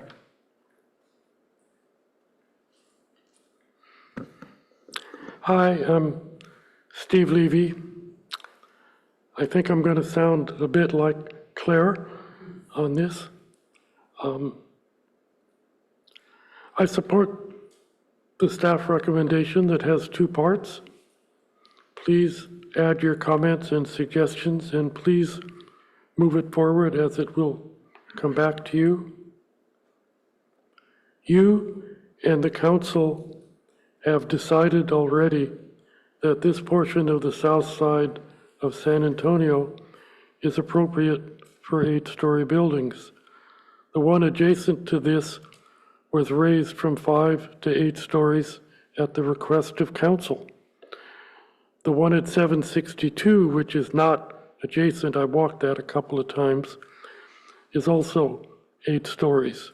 So we've already decided that this small stretch is an appropriate and beneficial location for high-density housing. As Claire said, and as the Ms. Watson emphasized, there's not going to be any development of any of these 3 big projects and the senior housing project until the 5 or 10 year period. This is not about today or tomorrow. And so I have 2 requests to this staff, but also to Robert Kane on the San Antonio area plan. One is, I'd like to know what car, bike, and pedestrian improvements are likely and possible in that 5 to 10 year period. And 2, it's just me, but I remember Councilmember Burt on the 3265 teacher housing saying, wouldn't it be wonderful if there were a zip car location next door in that area? As far as the setbacks, I have no expertise, but I would remind the commission, as Claire pointed out, that the original concern came when the buildings were a very, very different height. So I'm interested in what the ARB says. I'm interested in the applicants working together. I don't know whether this car light project will actually work, but no one in this room knows with any degree of confidence that it won't work. So let's let the process evolve, knowing that this is 5 to 10 years out. Come back when we learn more about what is possible, and move this forward so you'll get it back with a lot more information before you need to make a recommendation. Thank you. Thank you, Mr. Levy. Our next speaker is Oscar M.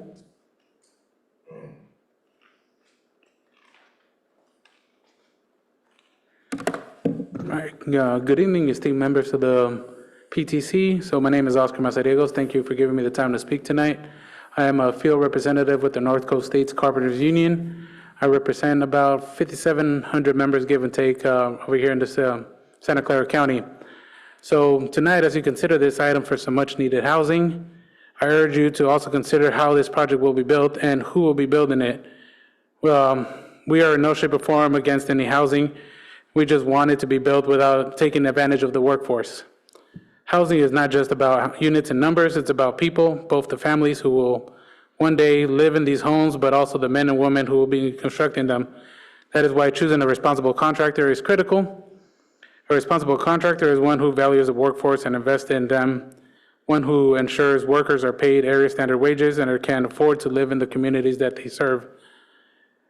One who provides healthcare benefits and workers can care for themselves and their families. One who offers retirement security so that after decades of physical demanding work, these tradespeople can retire with dignity. Equally important is a strong apprenticeship program, one that creates pathways for young men and women from the community to enter the trades and gain skills, earn while they learn, and become the next generation of highly trained craftsmen and women. These programs don't just build careers, they build safer jobs, higher quality projects, and stronger local economies. So as you move forward with this housing project, I respectfully ask that you prioritize responsible contractors to uphold these standards. Doing so ensures the project delivers not only housing, but long-term value for the workforce, families, and the community as a whole. And thank you for your time and consideration. Thank you for your comment. Our next speaker is Mike B.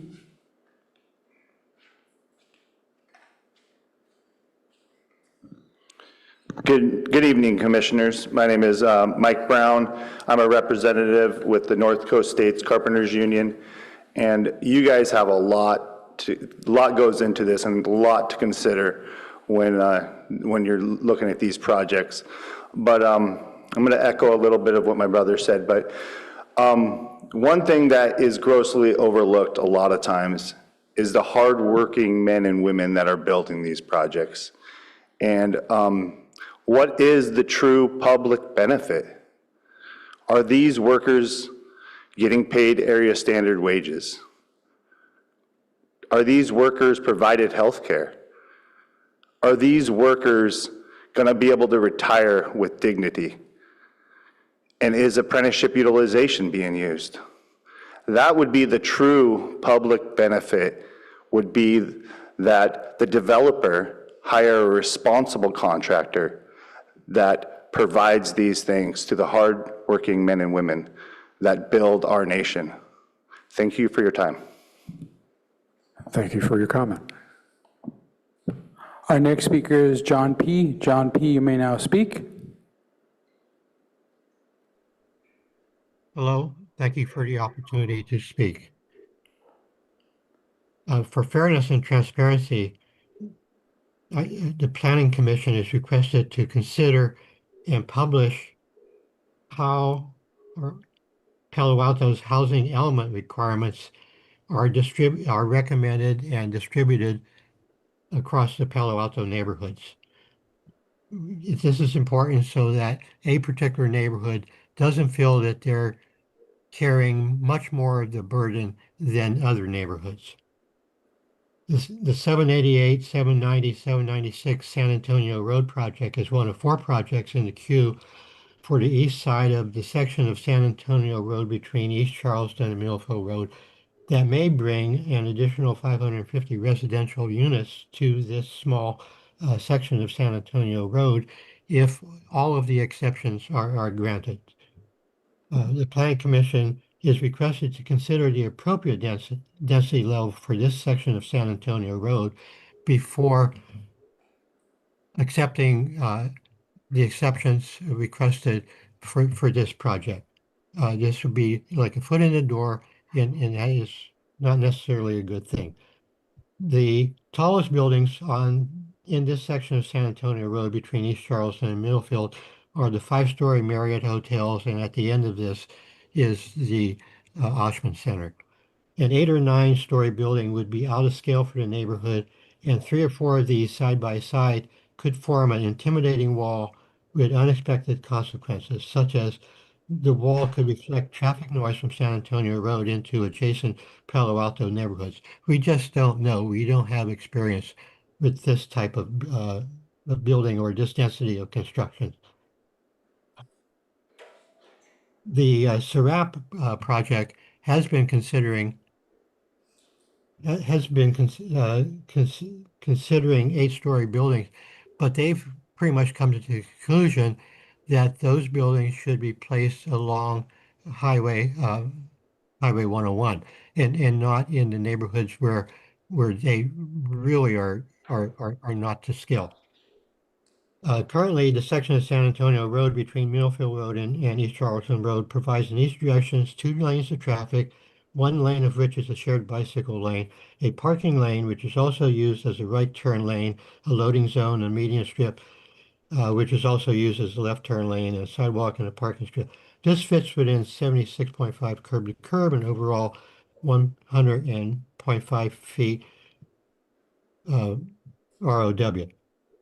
SERAP presents 3 alternatives, 2 of which drops the parking lanes, both parking lanes in each direction, and the other drops 1 parking lane. Since on-street parking seems likely to be reduced and there not appears to be space for bus or shuttle stops, reducing the parking requirements for project 788 seems inappropriate. Thank you for your attention. Thank you for your comment.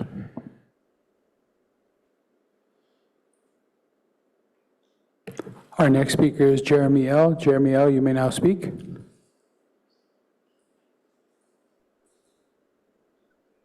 Good evening, PTC. Jeremy Levine here with Palo Alto Forward. I am the relatively new executive director. Thank you all for a really lovely staff presentation, for a great discussion on the last item. This is my first comment to the PTC, so I'm very excited to be talking before you all. We're excited for 788 San Antonio to move forward. We look forward to this project going to the ARB, hopefully, and the council, and back to the PTC. I'm here to talk about something that personally excites me about this project, because I do not own a car.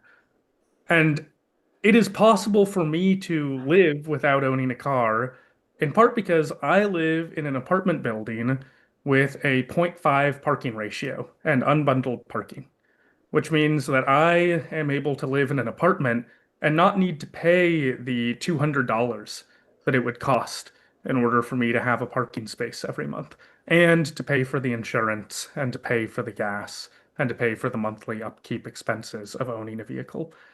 This means that I am able to make a series of choices about how I live my life, and means that the cost of paying for a parking space is not socialized onto me by a rule that forces me to pay for car ownership that others might decide totally fairly.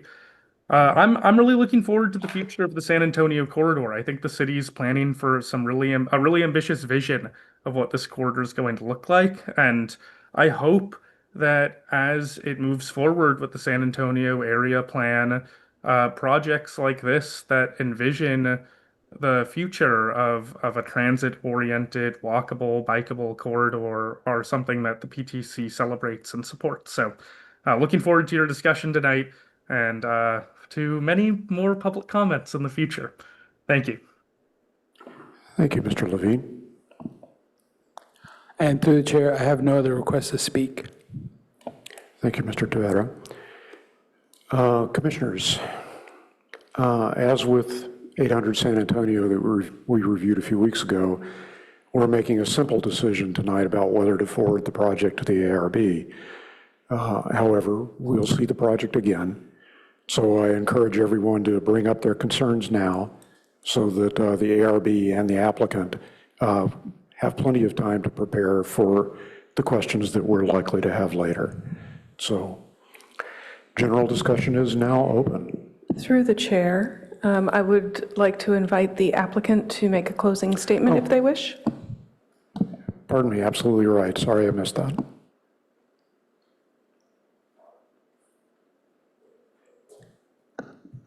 Well, I'll keep it brief. Just piggybacking on what Jeremy just said, the vision for San Antonio Road is ambitious. And I just want to acknowledge that the viability of this project, while we firmly believe in it, it does require collaboration and a shared vision with the city as well as other regional stakeholders to make this come to life. Ultimately, we appreciate all the feedback and collaboration that we had to date, and we look forward to continuing to refine the project with your feedback as well as with ARBs and advancing this much-needed housing for the region. Thank you. Thank you. Apologies for not offering you that opportunity when it should have happened. All right, commissioners, discussion is open. I have Commissioner Peterson, Commissioner Heckman, Commissioner G in that. Thank you, Chair. So this might have been a question I should have asked earlier, but I noticed attachment H is not in the packet, and it says that's the project plans. Is that just an omission, or is that not included? You typically receive a hard copy of the project plans, and then there's a link. I'm not sure. Let me check. Hold on. It's not super important. I can just ask a quick question, and maybe the applicant can answer my question. Sure. The Okay. plans are available online as well, but you can go ahead and ask your question. Okay, thank you.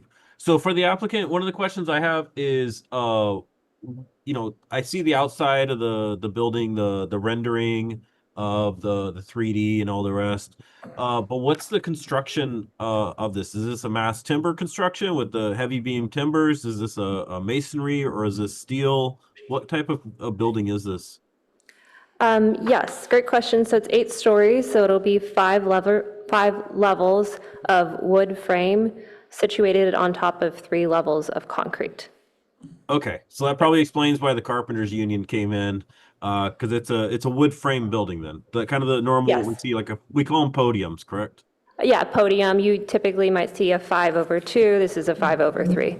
5/3. Okay, thank you. And then the comment I wanted to make, just on top of that, is I am what's the word for it? I'm sympathetic to the comments by the was it Mike Brown and Oscar, that the Carpenters Union, they have a local training center, and they really are a high skill workforce, a lot less rework, less requests for information, the projects get done.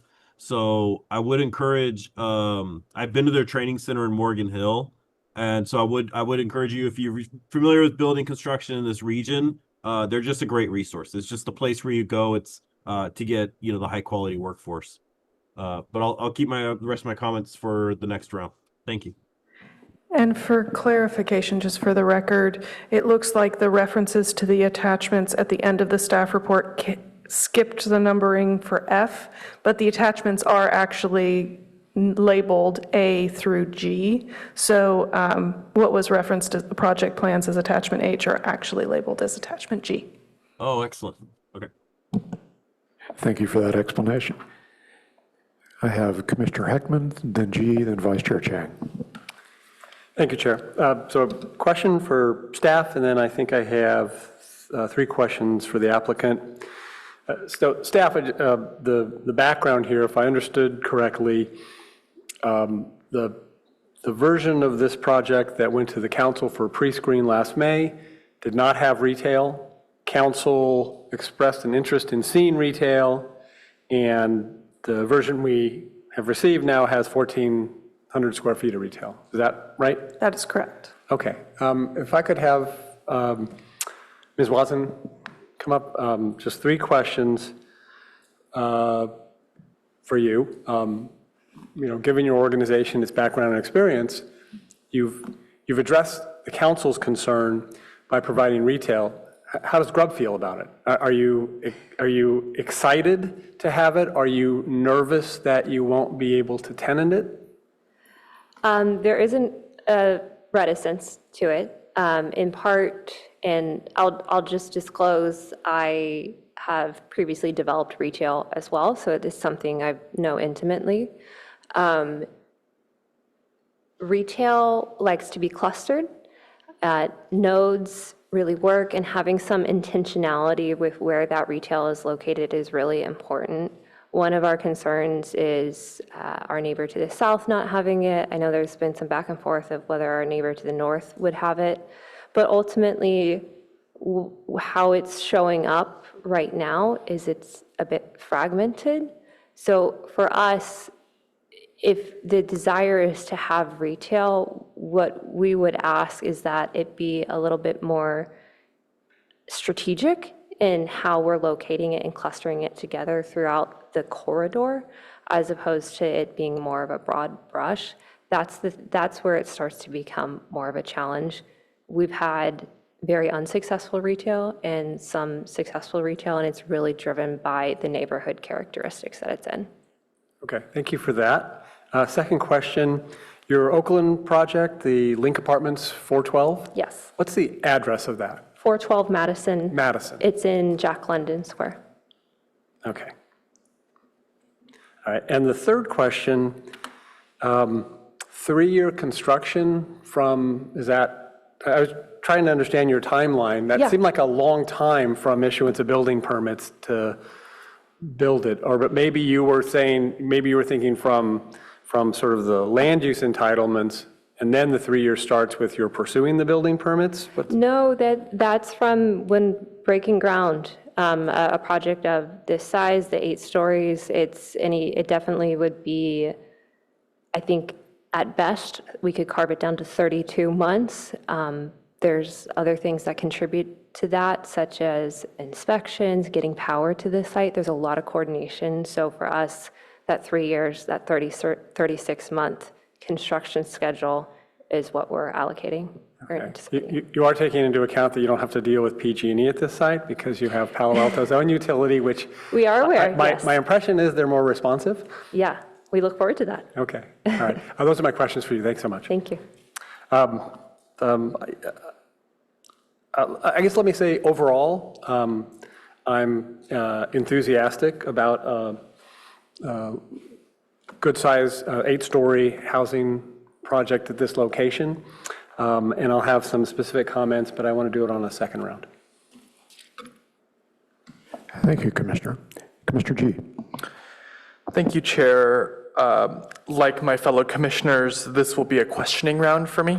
I have some questions for staff and also for the applicant. For staff, on packet page 63, the daylight plane, you've listed here that it must match existing PC. Can you elaborate a little bit more on that? Sure.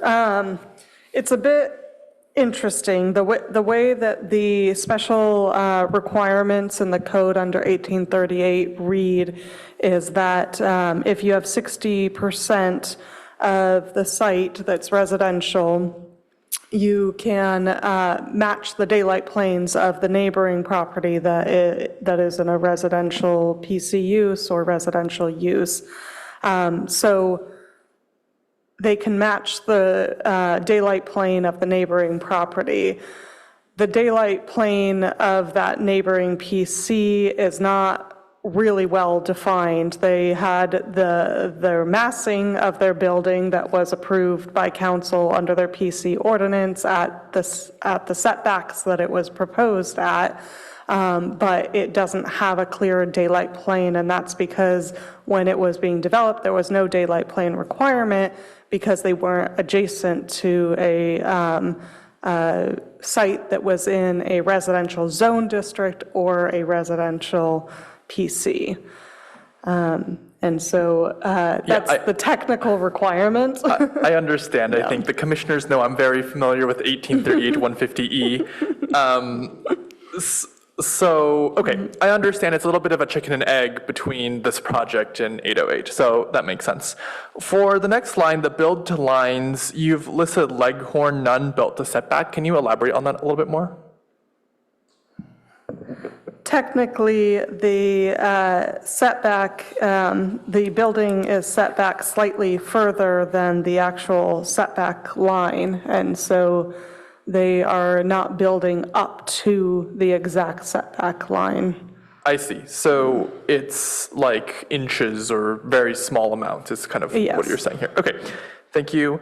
And then I had a question related to the public comment from Joan, who said that the road is too narrow for a bus. Is that something staff can comment on?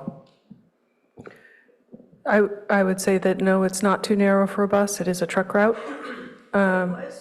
And so it may be that there's limitations in terms of room for bus stops and other things, but it's something that definitely will be part of the discussions as part of the San Antonio Road Area Plan. Yeah, yes, that I understand.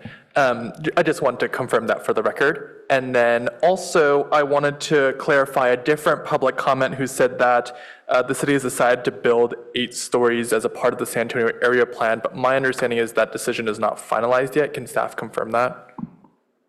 Correct. Thank you. Now I have some questions for the applicant.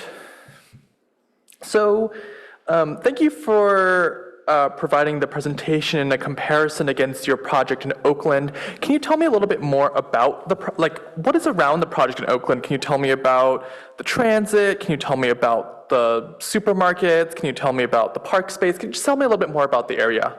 Yeah, are you familiar at all with Jack London, that neighborhood? Okay. So that's why I'm asking the questions. Yeah, understood.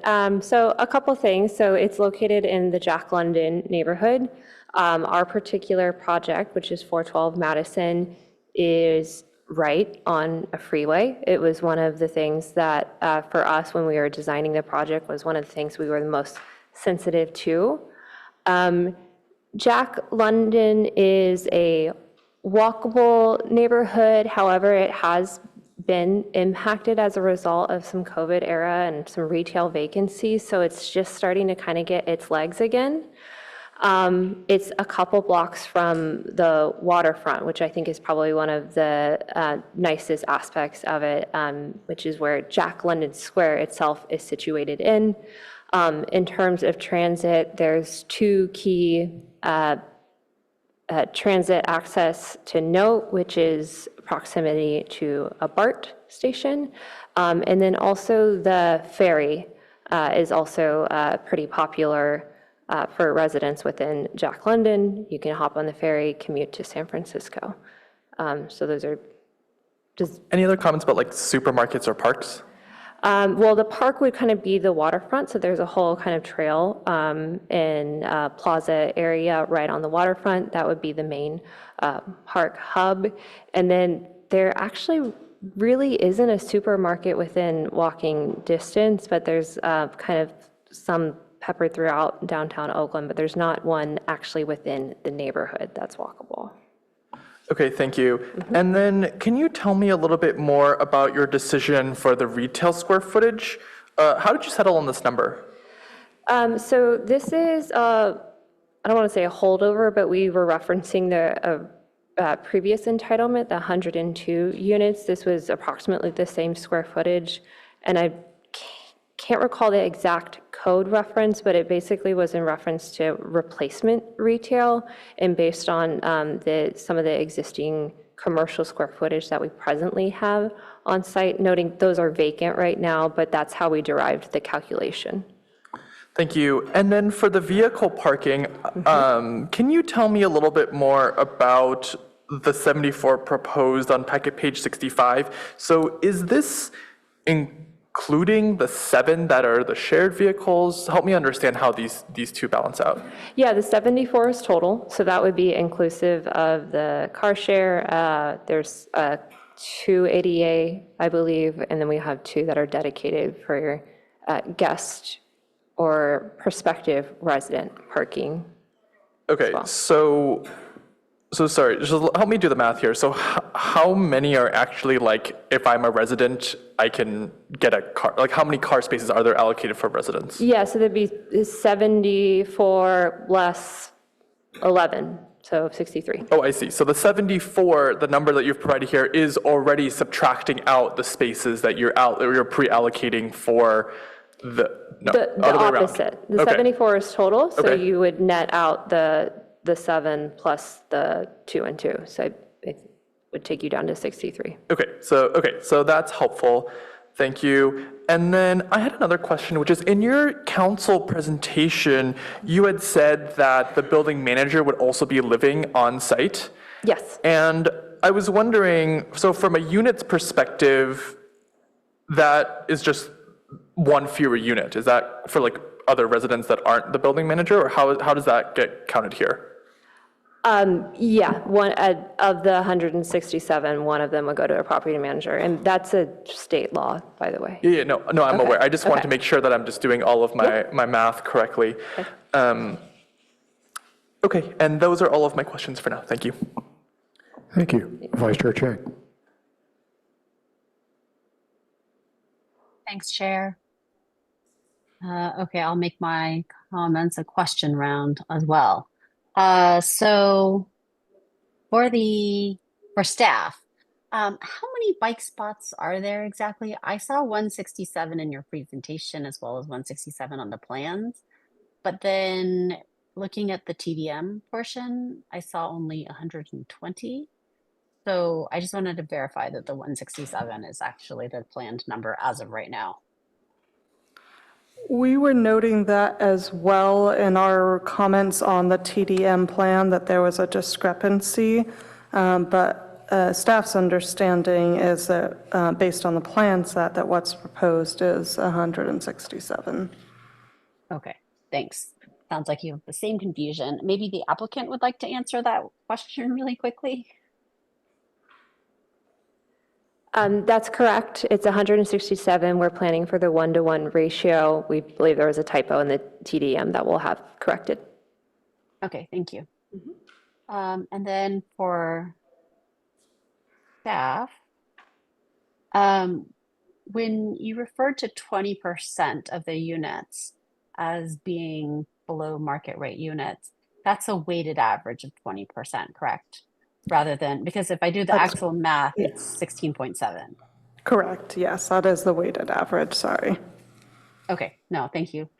And then for staff, do we have data on the parking usage for other PCs that have been underparked in the city? So I know that we have at least one that was the workforce housing at the corner of Page Mill and El Camino, but most of our PCs require some amount of reporting. So I was wondering if we have anything that's built. There must be other PCs as well that I may not be aware of. Do we have any data on where those are or what, what the residents have actually done or are doing? I would have to look into that further and bring that back when we return to PTC. Okay, that's definitely an area that I'm interested in. Thank you. And I know that, for example, there's the teacher housing on El Camino that we requested that they monitor the parking data, but I just am not quite familiar with all the PCs that we have that might have been ahead of parking reductions. Okay. I'll just note go that ahead. a lot of those newer ones aren't constructed yet, so we don't have the data from them, but we can certainly look into the ones that are constructed. Yeah. Thank you. Yeah, I'm aware that most of them are pretty recent. Okay. I think the remainder of my questions are for the applicant. So Chair, if it's okay with you, I'll ask the applicant some questions. Please proceed. Okay. What's your average length of tenancy in Oakland? Do you have that? We could provide that. We delivered in the summer of 2024, so we don't have a long history that would probably be super useful, but we were very happy this past year with our renewal rate, which is a metric that we typically track. Usually for a project like this, we would want to hover around 50% or half, but we actually got closer to 60%, so we were super happy with that. Okay, what about in California? Because you said you mentioned you have other developments in California. We have other, yeah, this is our only operational asset in California. We do have other developments in our pipeline, but nationally, we have a renewal rate that is around that 50%. That's where that metric came from. Okay. Then my next question is, so council had mentioned concerns about parking. Was the parking not addressed simply because you thought that, you in your applicant presentation ran through a bunch of information? Was it based on that, or were there other considerations as well? So for us, our primary takeaway from pre-screen, we certainly understood the concern. How we interpreted that is really believing in this typology, that what we really needed to do was provide that additional information as well as provide the TDM, which we didn't have at the time. So that's really been our focus, to provide the TDM and to provide the additional information to support this type of parking ratio. Okay. And then similarly for retail, I know that council had asked for retail, and thank you so much for including the retail, but it's much less retail than the 6,000 plus square feet. Did you consider the possibility, and one of the things that we've been looking at with retail is we understand that 6,000 square feet might be too much. That it's the street frontage that needs to be activated. But was it possible to, you said retail likes clustering. So did you guys look at all at having retail on the bottom of the other side where the bike parking is right now? Or is it not penciled out? Or can you tell me more about this? We did not study that.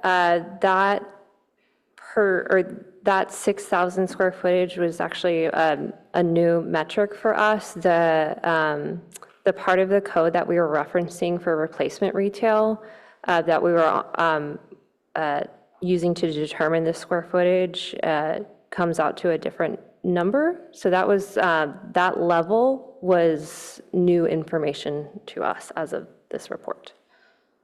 Thank you. That's helpful. Would you be open to having a little bit more if, like, is it doable? Do you know?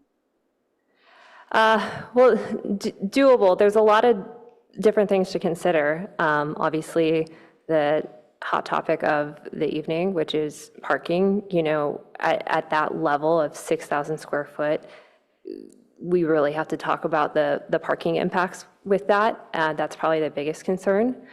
I would also certainly be concerned with just taking up just more square footage and that kind of, you know, it has to come from somewhere. So that probably is going to mean either a substantial reduction in some of the amenity offering or our ground floor services, looking at the plans here at the dais here, bike lane, our lobby, we have a co-working area. So there is a ripple effect to that, unfortunately. Are you concerned about the viability of the current retail given the limited amount of parking that is provided in this unit and in the area?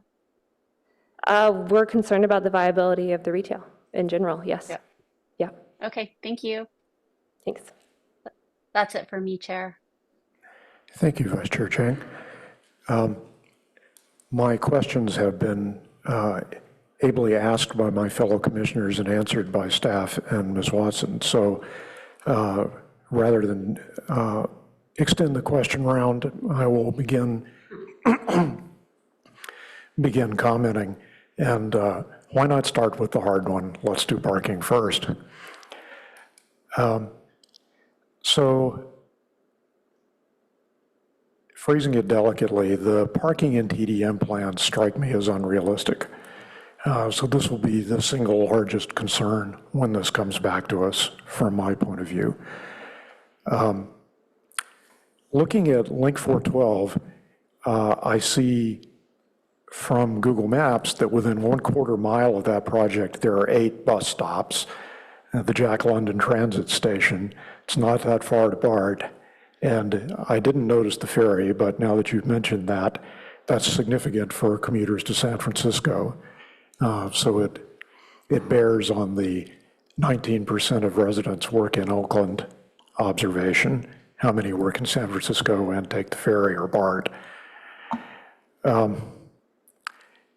For 788 San Antonio, within 1/4 mile, there are currently just 2 bus stops. Those are on Charleston, not on San Antonio. Yet, this proposal has even fewer parking places per unit than Link 412. And I didn't realize that you were counting the car share places as spaces that were available to residents. Removing those from the total, it works out to be about 0.38 spaces per unit. That's really low.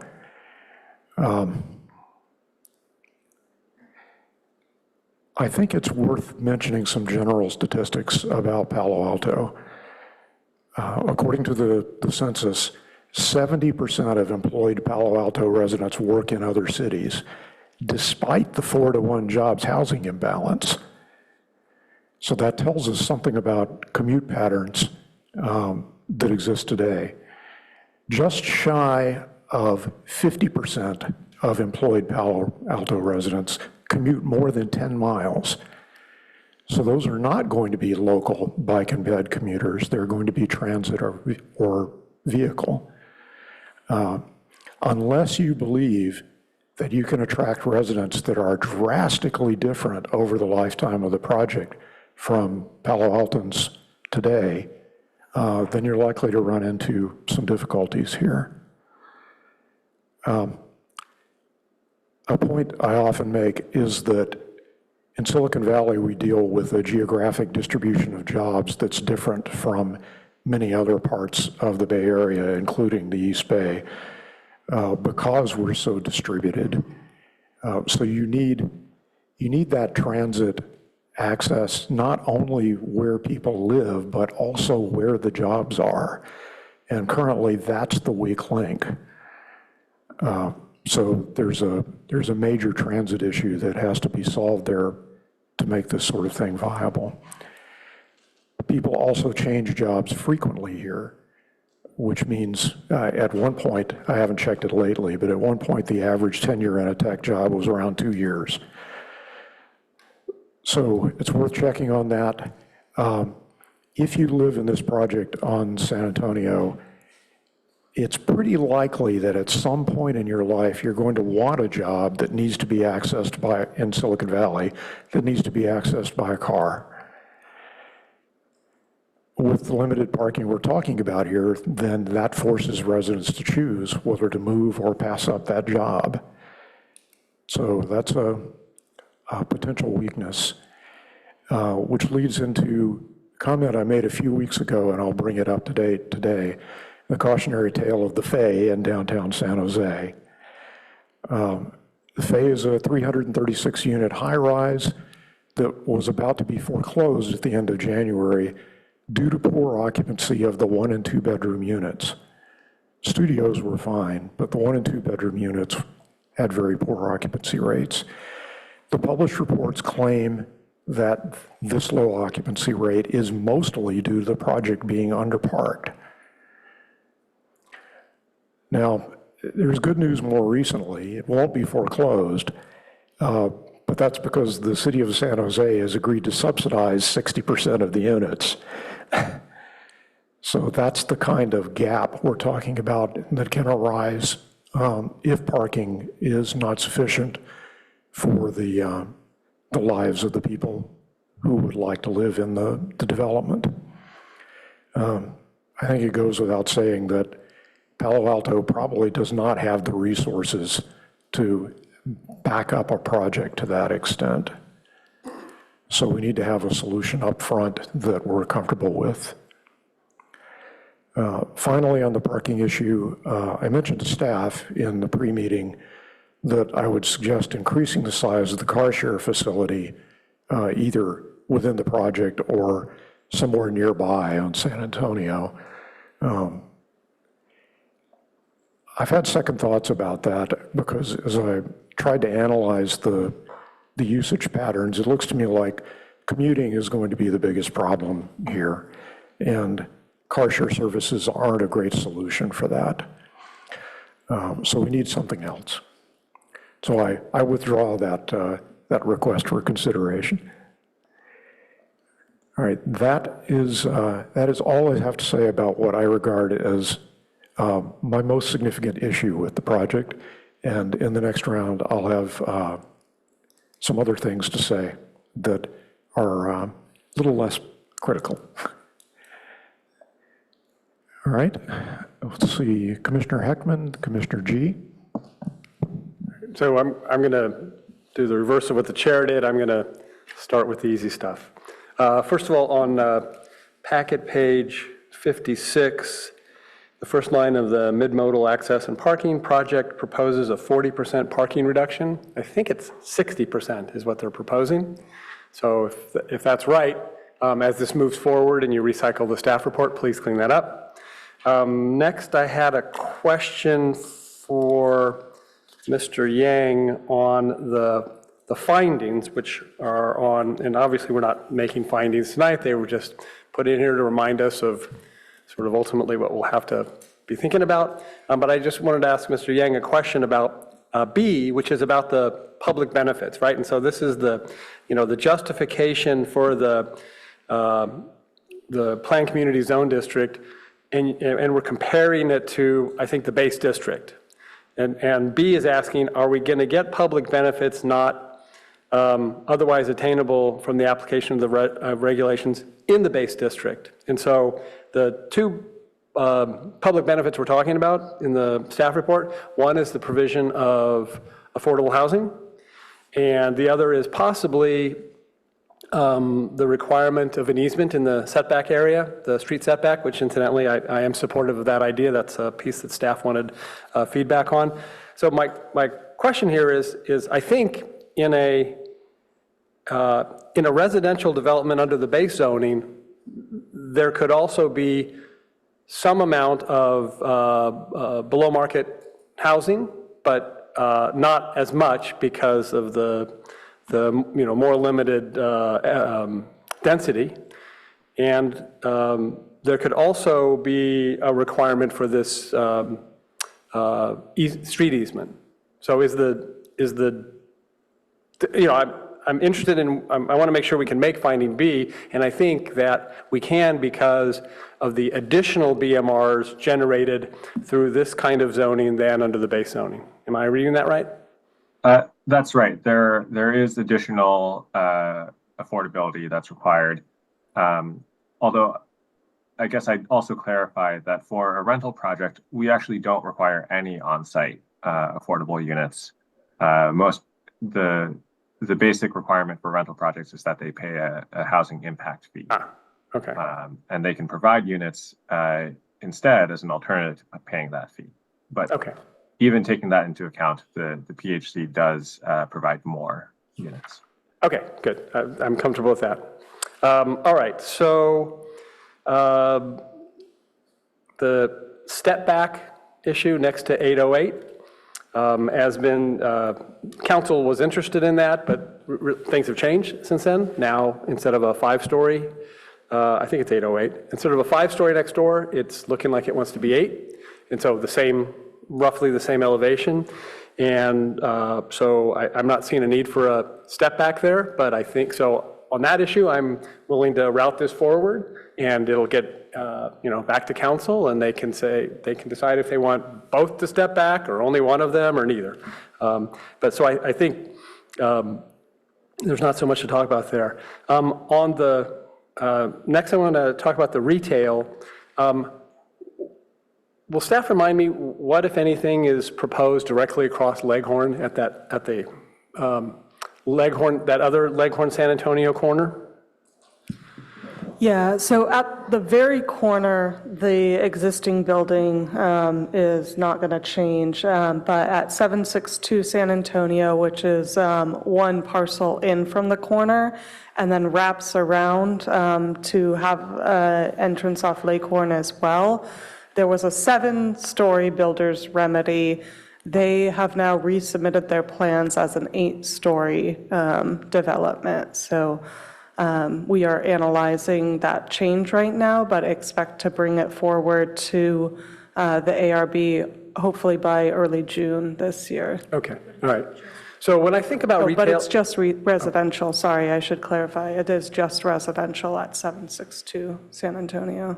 Okay, so I am concerned about this micro retail site. I do like the fact that it wraps the corner. I think that's a plus. But when I think about more urban areas, and this San Antonio corridor is going to become a more urban area with all of these 8 stories. A model that you often see is the retail clustered on the corners, and then no retail until you get to the next cluster of corners, right? And that's that's kind of fun, right? You got a bodega on this side, and you go across the street, and there's your dry cleaner or whatever. And so I like this corner for that, but it needs the corner across Leghorn to complement it with more retail. And right now, at that corner, we have a building that's staying. Who knows what the future will bring, but so that's a concern of mine. So I'm not sold that we should have retail there. It might be more valuable to have additional parking on that ground floor. There's a reconfiguration you're not going to park cars behind that window, but it'll be attractive. So I'm not sold on the retail because of these factors, and certainly when we were talking about San Antonio plan, I think we should have a big retail cluster, as I've mentioned, down at San Antonio and Middlefield. I think that should be the gathering place for our retail. And that'll serve this location very nicely. And then finally on the parking, So I'm going to sort of give you my experience as I read through the staff report. 167 units, yeah, 74 parking spaces. Well, how does that figure? And then the council is concerned with that. But since the pre-screening, no meaningful changes. And I was thinking, how does that figure? And then I got to the back of the appendix and I read the TDM and I said, oh, that's how they figure. Because the TDM has a methodology to explain why, now they say 75 parking spaces, you're one shy, put that in the retail, but you are one shy, but that's how they figure. And I'm not an expert, but some people with expertise wrote this. And so one thing I want to see is, this report came out in January of this year. The pre-screening was last May. So the council hasn't seen this. And rather than prejudge how they might react to the 74 not changing, I'd like to hear their feedback having reviewed this like I did. And again, I don't know whether it's ultimately right or not. I do think that the horizon is a little different. The fay is happening now. This is 5 years from now. I don't know if that's really going to make a difference. But the other thing I think about is if it doesn't work, if there is more parking demand than, well, I think we have to, this kind of underparking scares me a little bit. But I feel like we've got to dip our toe in the water at some point and see if it's going to work. And I kind of like this location because there's no single-family neighborhood adjacent to it for the parking to bleed into if this TDM is wrong. And so I like this location as sort of a pilot program for this concept. So those are my thoughts. I am wanting to forward this to the ARB for their review, and I don't really have any changes to the proposal. If I may, through the chair, I thought it would be helpful to clarify the next steps in the process. The next step would be, if it is the recommendation of the Transportation Commission, to go to ARB. It would then return to Planning Commission before going to council. Okay. So just to inform your comments. Thank you for that clarification. So when it comes back to us, we won't have the benefit of council's reaction to the TDM. Okay. Correct. Okay, so we'll have to contend with that when it comes back to us. All right, thanks for that clarification. Thank you, Commissioner Heckman. I have Commissioner G, then Vice Chair Chang. So I will join Commissioner Heckman in talking about the easy stuff first. Also with some questions about the TDM as well. So I'll start by saying that the city has agreed that the San Antonio area is a good place for higher density housing. And this project, as Commissioner Heckman noted, has no spillover effects for R1, has really no other height impacts on its neighboring buildings because the neighboring buildings will be approximately the same height as the proposed building is right now. I will note that on the plans, I believe page A10, that there is listed some parking that's going to be on the street, and likely that will go away. So just kind of a note for the applicant. There's also a loading zone, I believe, that's on San Antonio, and that will likely go away with some of the transportation projects that we are, as a city, doing on San Antonio Road. So just be mindful of that. I will talk also a little bit about the retail. I think on the flip side of what Commissioner Heckman said, in that because we're not building retail, we won't ever create more retail nodes. So if part of my personal preference on the San Antonio corridor, specifically in the region designated by this project, is that I prefer to have ground floor retail for every single project along this strip here, and I've expressed that previously. And I would like to see that occur here. Echoing what Vice Chair Chang had mentioned about the ground floor retail, I would be excited about potentially looking into more ground floor retail here so that you could become the cluster that you so desire. I don't know, as Vice Chair Chang mentioned, if 6,583 square feet is the correct number.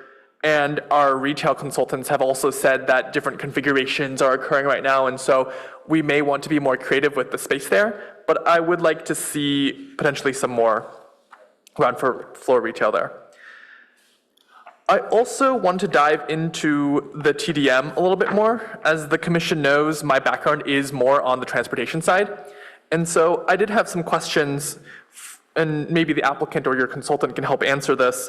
So on packet page 111, you've noted that there is a 21% reduction in residential programs and services. However, if I sum up the numbers in that column, you don't get to 21%. So can you help me understand how there's a 9% discrepancy here? Candidly, I would have to defer that to our TDM consultant, who is not present tonight. It's access planning. Okay, so in that case, I will just kind of provide my commentary about the TDM program. Vice Chair Chang had previously asked staff about programs that have parking counts. The only PC project I do know that has some kind of parking numbers that I'm aware of is Palo Alto Commons, which I won't say is comparable, but has some kind of parking counts and does have more visitors there as well. So one potential reference for a PC that's been created that has counts. So the other thing that I'm curious about, and this is more for your consultant, is the graphs that you've provided on packet page 102, 103, on 108 and 109. Are these where's the baseline data for this? Is this for Palo Alto? Is this for the general area? I know you don't have any answers to these questions, but as Chair Aiken has mentioned, Palo Alto residents do behave pretty differently than kind of the general populace. And so I would be curious to see if these projections would also apply to the demand that we're seeing, that we would anticipate to see for this project. In addition, if you look at some of the numbers that I previously described on packet page 110, 111, and 112, you'll note that you really don't get up to that 57% because there are a bunch of discrepancies in the sums across these percentages. And so that makes me more worried about what Commissioner Heckman had mentioned, in that the report may say the bottom line is that, hey, we only need 75%, but a lot of the percentages aren't adding up, and that worries me, especially because, as Chair Aiken had mentioned, we're looking at a 0.38 parking percentage. And given that we're already diving way further into the parking deficit, that having these numbers be pretty accurate would help soothe a lot of the folks here on this commission in terms of the viability of the project from a parking standpoint. I also had a question for the applicant, if they are willing to provide the easement that is discussed in our packet. Is this something that you are open to? Yes, that's been our understanding, that was likely forthcoming. Okay, just wanted to confirm that. And I think there's some nods here from the commission that's exciting. I also would encourage the applicant to look into some of the designs and the feedback from the San Antonio Road Area Plan. I think that there are some already bike plans for the area that I think could be incorporated into your design that would save you also a little bit of work yourself, since the city's already designing that for you. And then I had a question about the balconies. So right now, are the balconies intruding into the setback, or are they not? Maybe it's either staff or applicant can answer that. I believe they are intruding into the setback, is my recollection. Yeah, they do project to the setback. On both sides. Let me get to the plan sheet. I'm stating this because for 660 University, we had a lot of discussion about balconies in setbacks. So just wanted to clarify that. And then also. On both sides. On both sides. Okay, thank you. And then, okay. I also want to applaud the applicant for listening to council about the step-backs on the San Antonio side. I think there was a lot of concern about it seeming like a canyon, and I think the average 53-foot setback is a step in the right direction. But for me personally, I actually think that I would prefer something that is more kind of a standard setback as opposed to having parts that are right against the street and then some parts that are further back. I think that there could be some way in which you fill in some more area within the horseshoe that you've created and kind of move back some of the sections that are right against the street. Because if I'm thinking about the experience as a pedestrian, right, it's nice that not all of the building is against where the sidewalk is going to be once we potentially move the sidewalk due to the easement, but I would prefer having more sunlight on the street averaged across as opposed to mostly shade, then lots of sun, then some shade. So I think that's some creative flexibility that I'd recommend you look into as this potentially goes to the Architectural Review Board. And then I think those are all of my comments that are not related to parking for this round. Thank you. Thank you, Commissioner. Vice Chair Chang. Thanks, Chair. Okay, I think most of you have already talked about my major concerns as well as the major benefits of this project. But I did want to say that I was really pleased to say that the affordability for this project would be in the 50 to 80% range. And that is huge because that's where we finally get to actual affordability. Because that's something I've harped on many times, where the state definition of affordability doesn't seem to actually apply so well in Santa Clara County, where like it ends up being market rate. So I'm really pleased to see that. It's also a beautiful design. I think you've done a really good job regarding the massing on San Antonio, and so I was really pleased to see that. Regarding the retail, I'm pleased to see that it's there, but wanted to encourage you. I know that there's all sorts of trade-offs to be made, and I think there's larger issues with the parking. But, if we want to encourage the success of retail here, and if 5 years from now we have, I don't know, 7, 8, 9 more developments going up in this area, as well as the current greenhouse development across the street, you might really benefit from a coffee shop and like a fast casual place and maybe one more thing there. So I think a little cluster could actually eventually be quite successful. And I don't think we need 6,000 square feet, but it could be the cluster for the corner, right? And so think about that, and the storefronts are getting smaller and smaller, so you can probably do 3 storefronts with 3,000 square feet. And I agree that there's a good thing about this location where there's no height concerns in particular.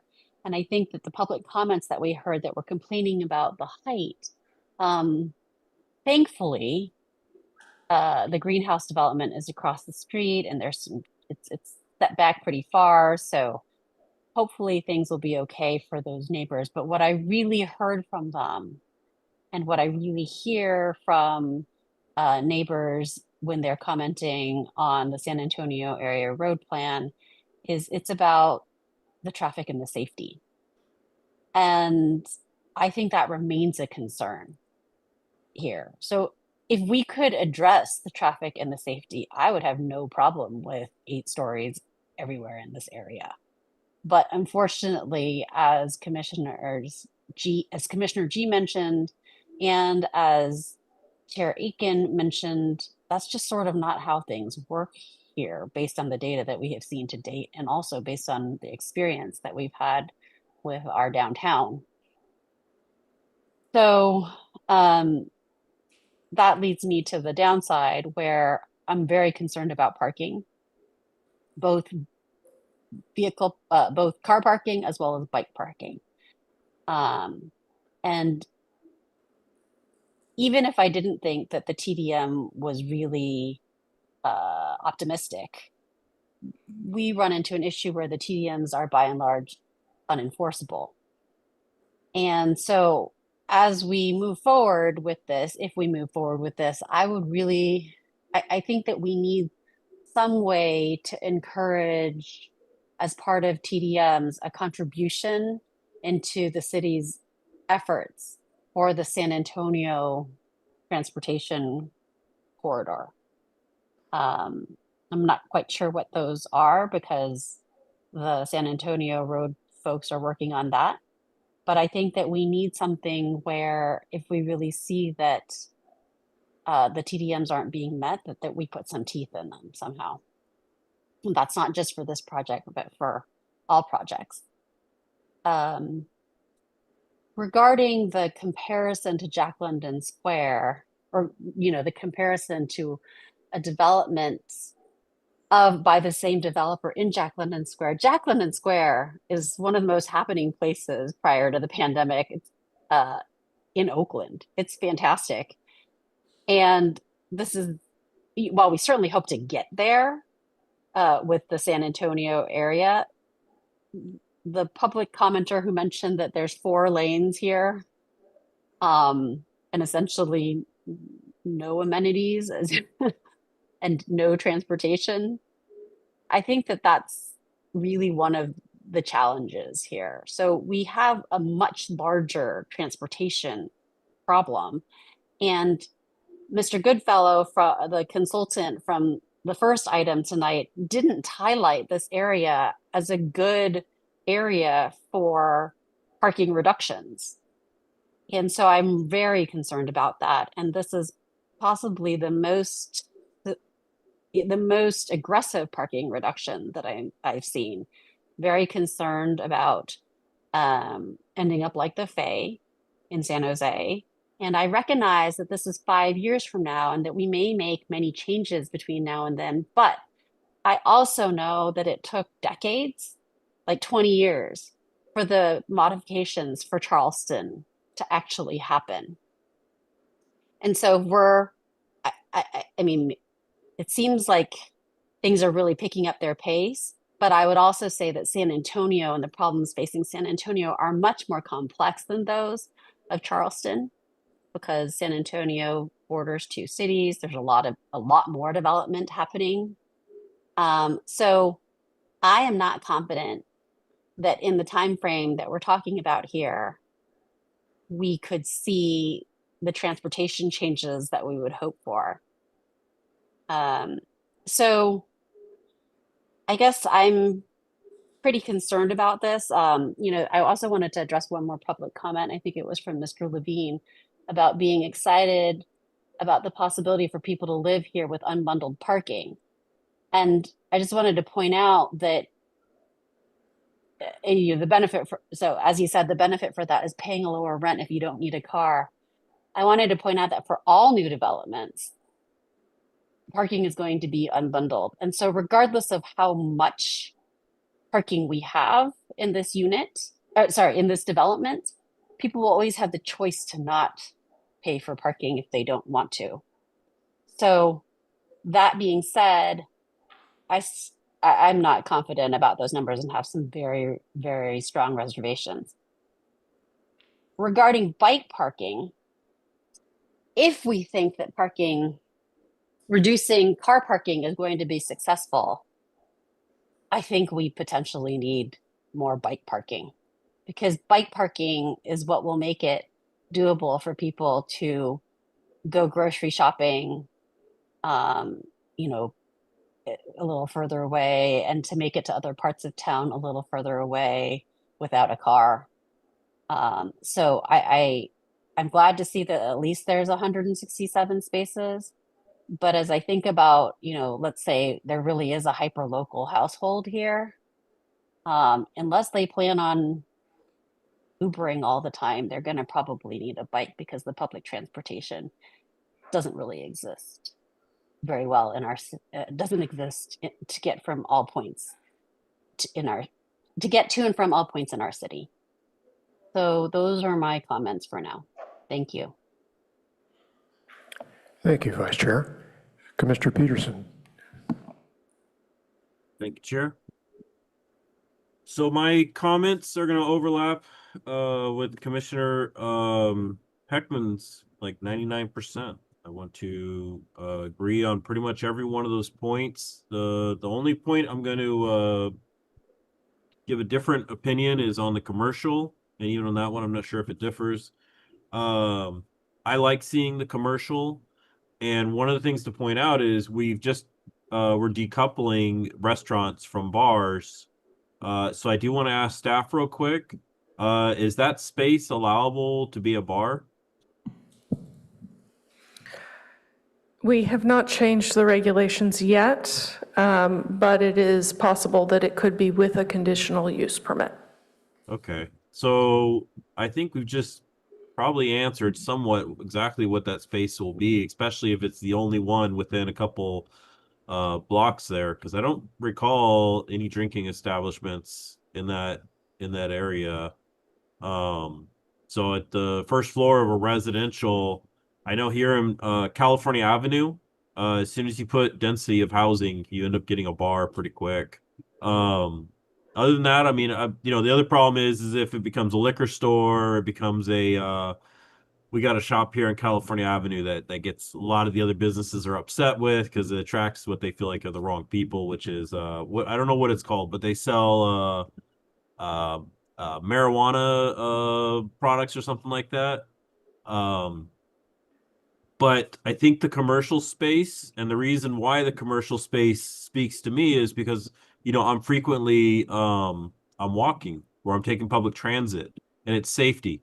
As soon as I'm standing there late at night and there's a commercial space, there's somebody there. So I've also noticed the commercial spaces attract more people just out of the safety of that space being there. So it's not just a dark corner, but it's a corner that has something going on. So those are the reasons why I'm in favor of pretty much everything I've heard, but I would like to see the commercial space stay, even though it's a small space.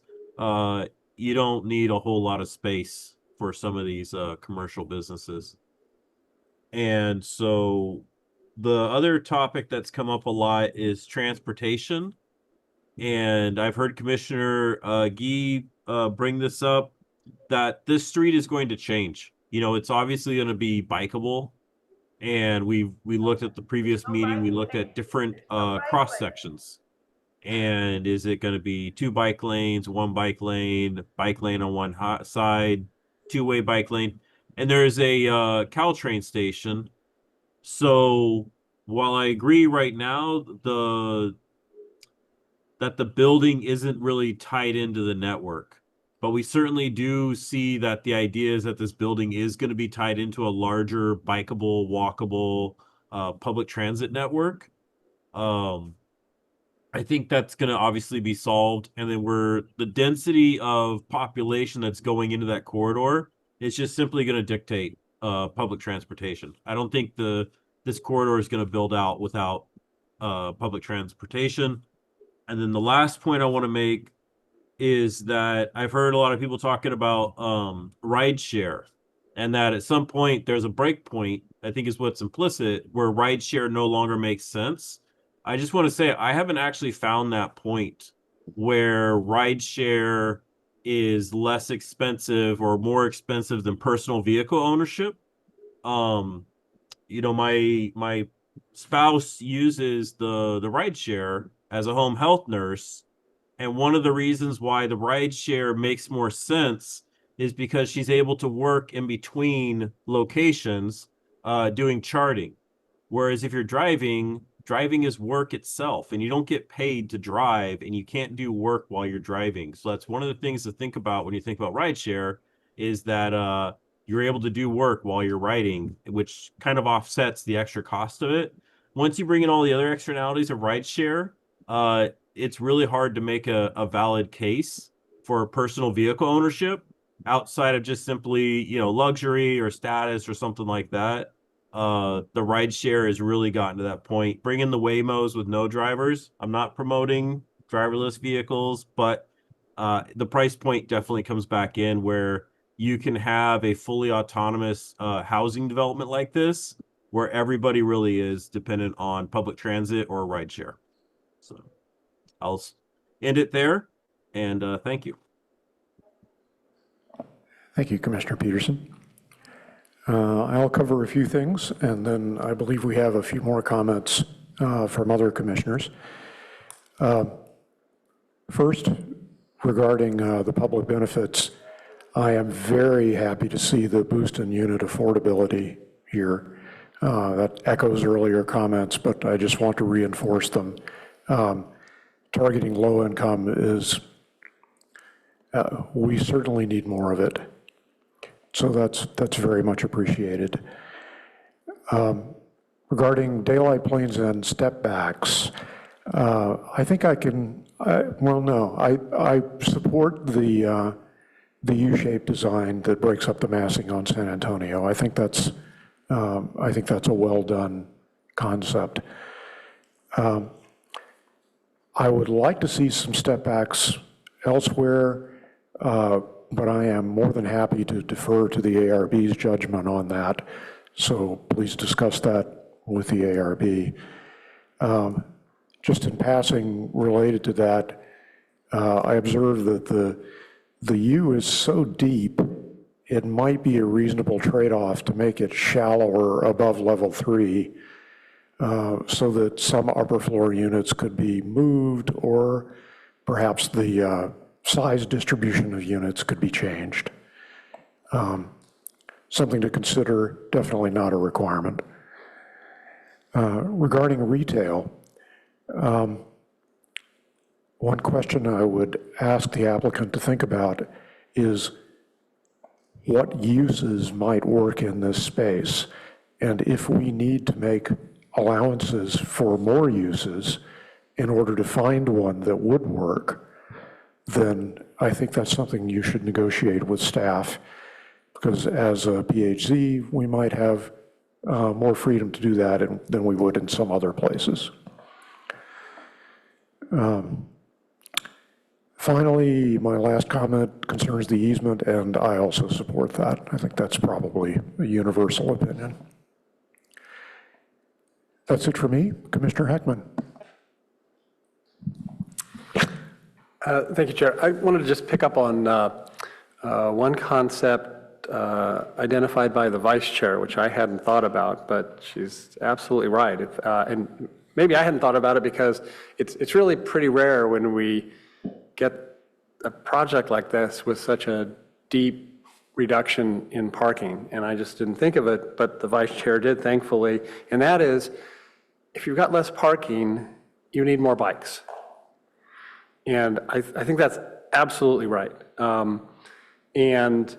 don't know what the number of them is, but, for example, if, a 2-bedroom unit there is potentially going to have 4 occupants. And they're going to have, access to, it's bundled, but proportionately, they're going to get maybe 1 parking space and 1 bike space. And there could be 4 bikers there. And so I think that there should be some ratio.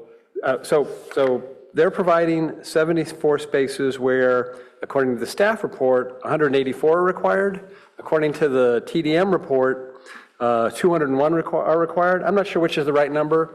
I do think that I noticed there were, a few discrepancies in the TDM report, which Commissioner G has brought up some, another commissioner brought up some. Those clearly need to be cleaned up as this moves forward. But we should be thinking about some ratio of the parking you're not providing, those 110 spaces or 127, whatever it is, half of those should be replaced with bike spaces. And so then you got to find a place to put them, and that really brings us back to the retail part of that, because, they have to go somewhere, right? Another 60 bikes is going to take up space. And so, but I think it's important that alternative be there. So thank you, Vice Chair, for voicing it.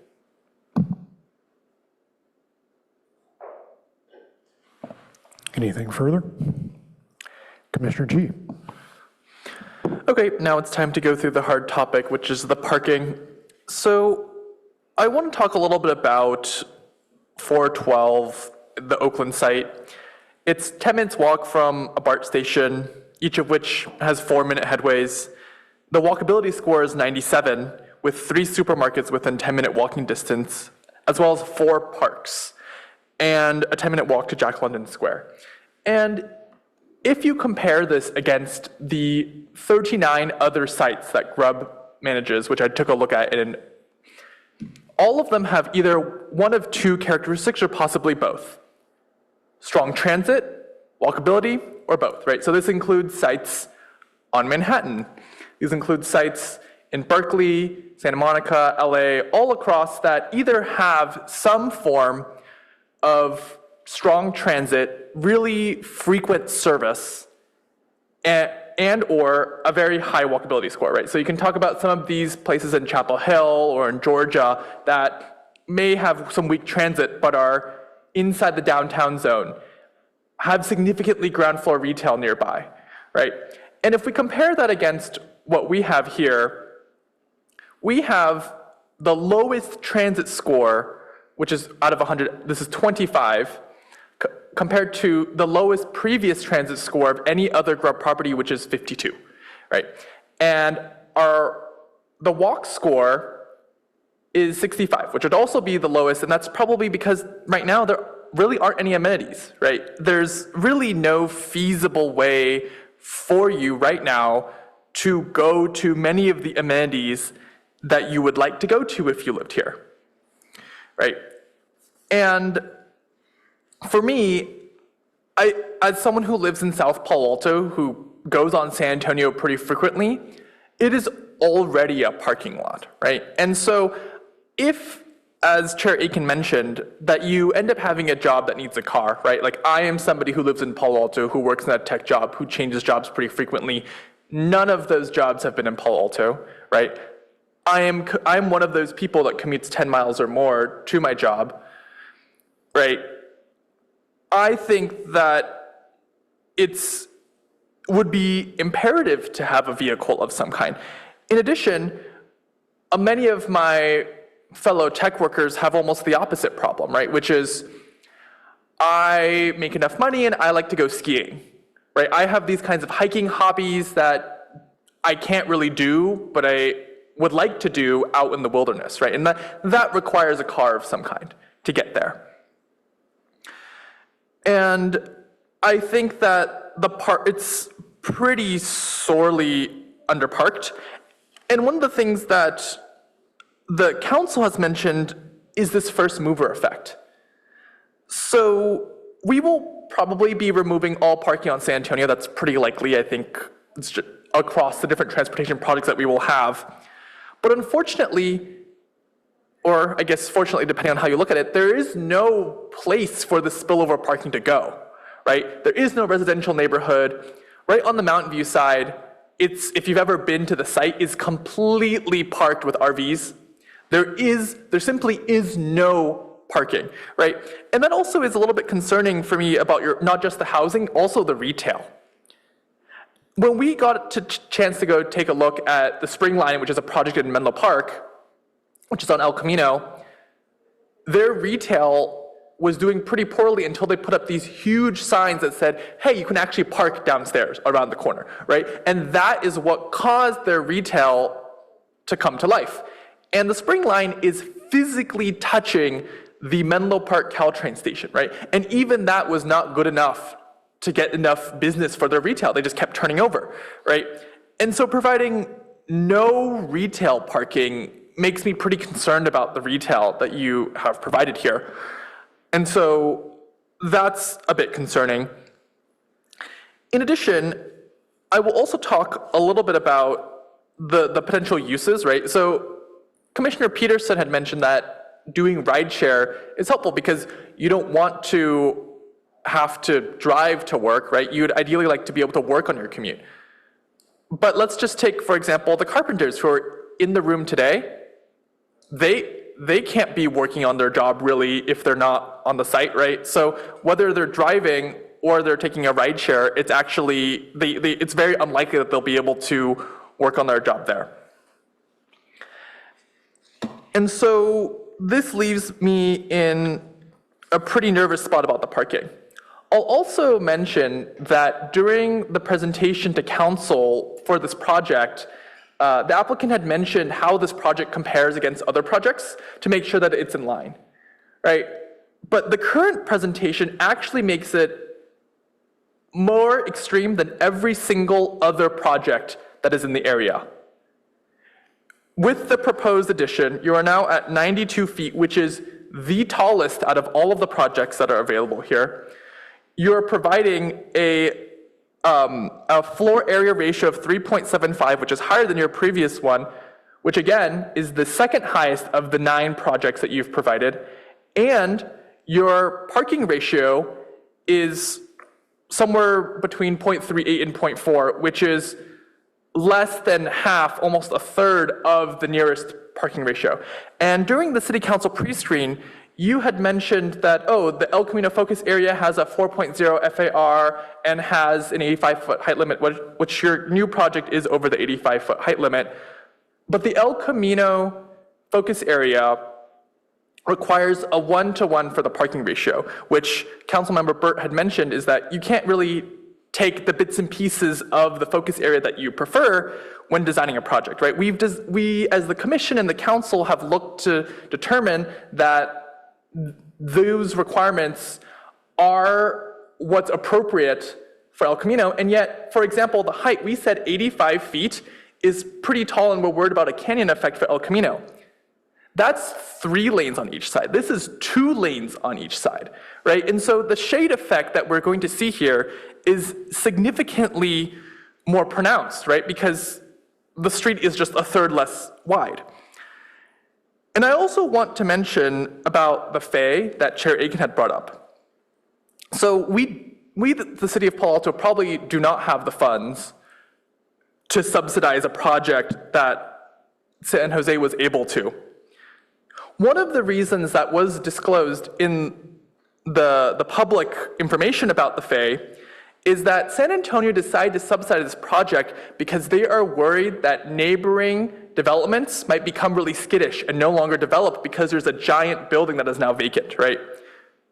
I would hate to see the same fate happen to this project. If this project were suddenly to foreclose, would this cause a ripple effect across the other projects that we're seeing across San Antonio? That's pretty concerning to me.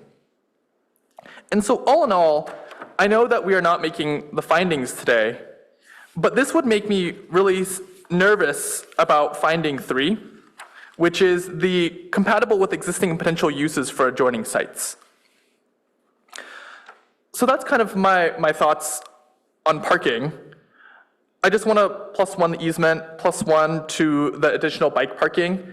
I actually have, other than my work commute, tried to switch almost exclusively to biking. I grew up biking in the community. I think that that's important. My family of 3 that I live with at home has 3 bikes, right? We're trying to encourage reduced car trips, and so I think having the additional bike trips is important.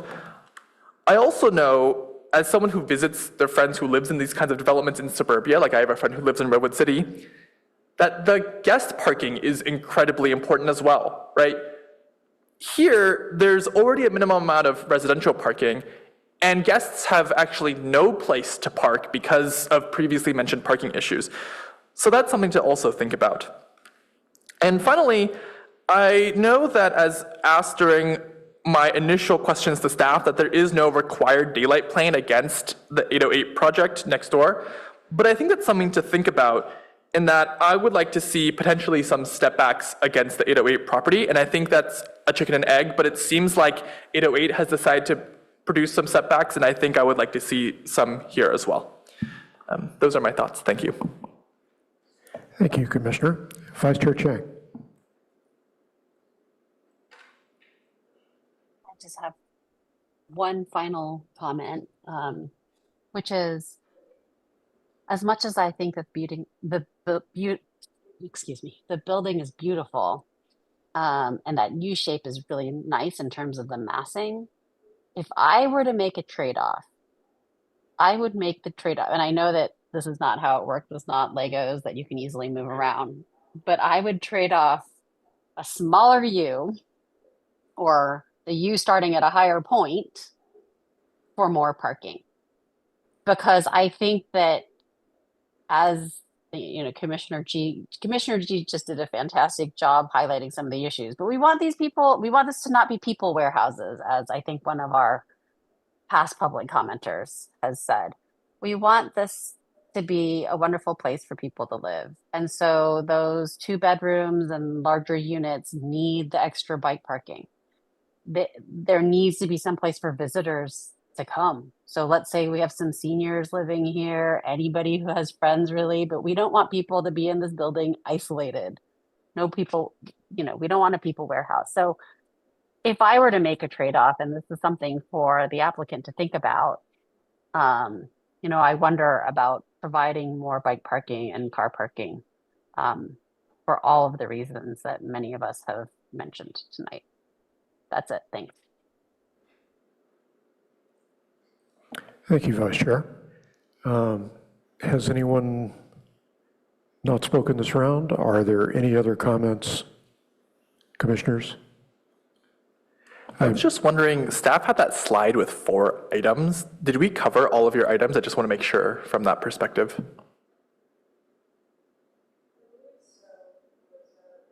Parking, sorry, I believe so.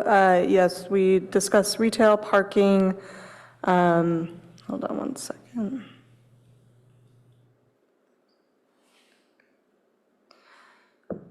And transition to neighboring properties, and I think public benefits, and specifically we were looking for any feedback on the affordable component as well as interest in an easement. So I think we generally touched on all of those. Yes, thank you. Very good then. I believe it's time for a motion. Anyone, if no one wants to volunteer, I'll handle it, but well, I'll move the staff recommendation.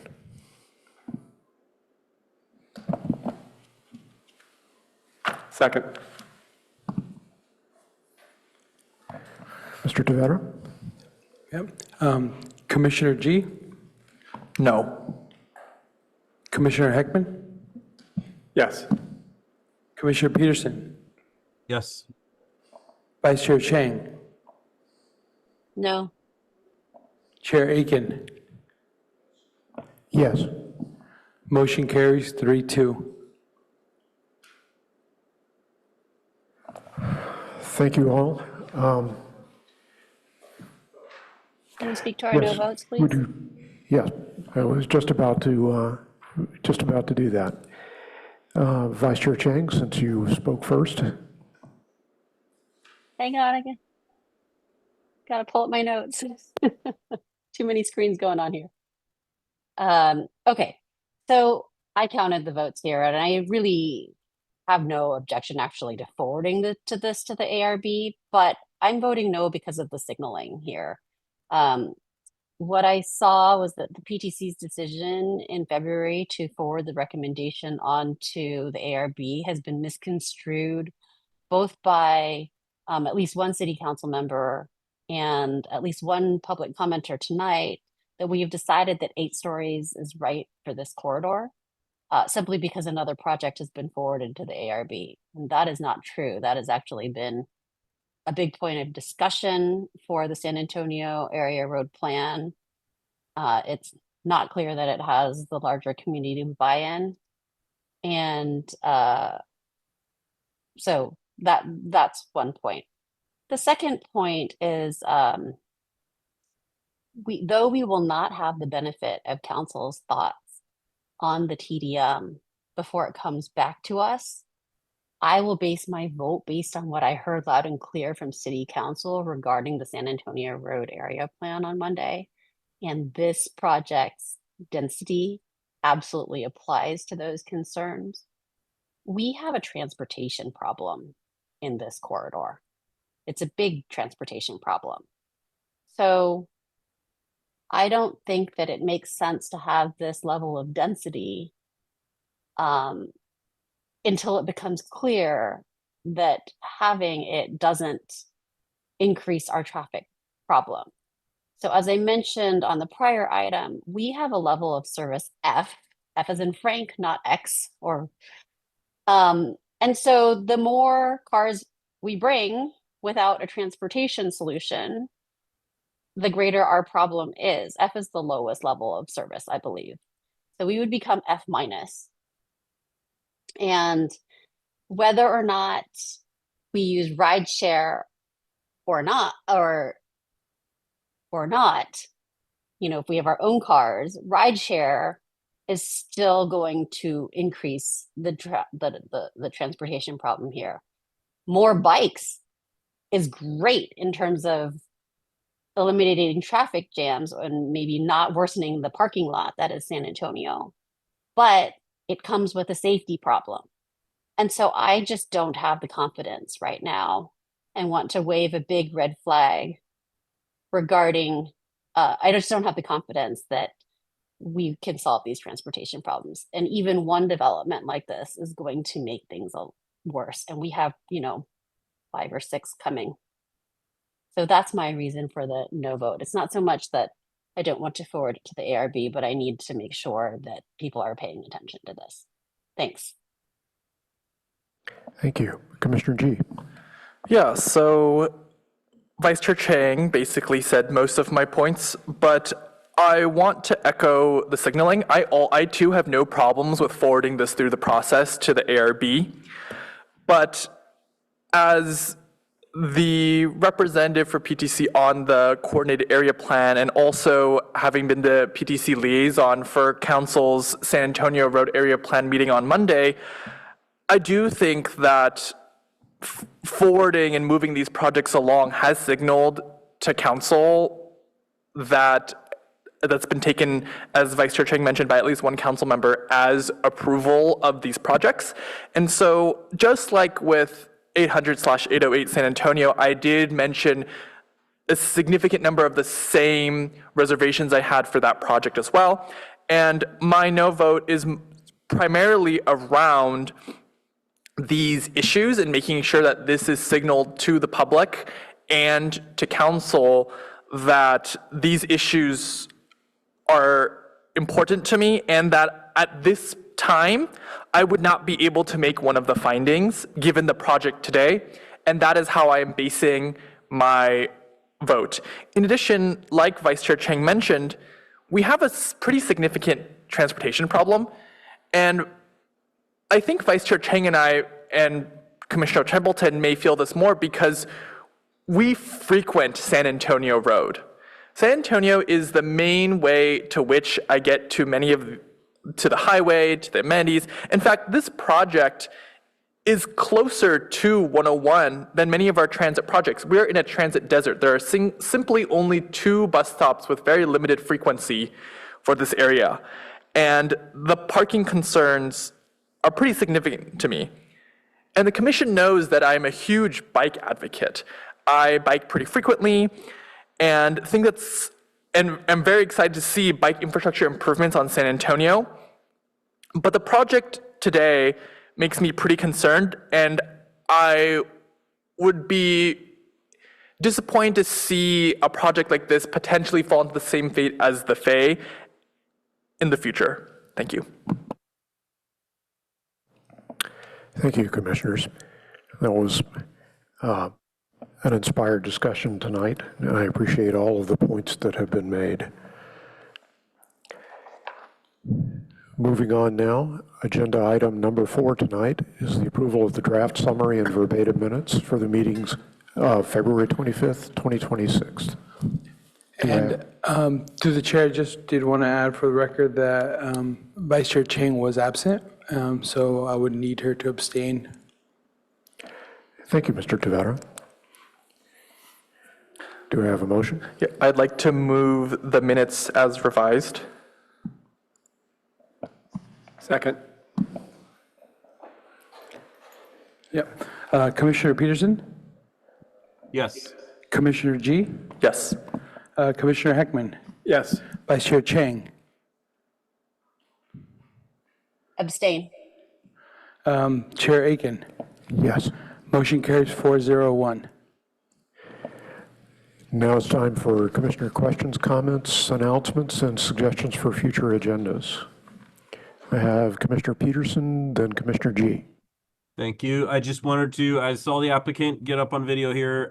If they can hear me, I would encourage them to get business cards from the Carpenters Union and just give them a chance to peddle their wares, so to speak, of their workforce that they have there. That's it. Thank you. Commissioner G. I would like to applaud staff and like the police department and any of the folks working on the OSV issue. I have been avoiding Park Boulevard for quite a bit now because it's been pretty dangerous to be biking in the bike lane with the OSVs taking over a significant portion. But I did use the bike lanes today, and they were very safe. There were no vehicles anywhere in the bike lane. And so I do want to, hopefully Ms. Armour can pass along the appreciation there for both the street sweeping effort, which I knew was part of phase 1 of the OSV project, and seeing some great progress there. And I think I also want to echo that this is something that the community has expressed to me as well, as someone who lives in the Ventura neighborhood. So thank you, staff. Any additional comments? The meeting is adjourned.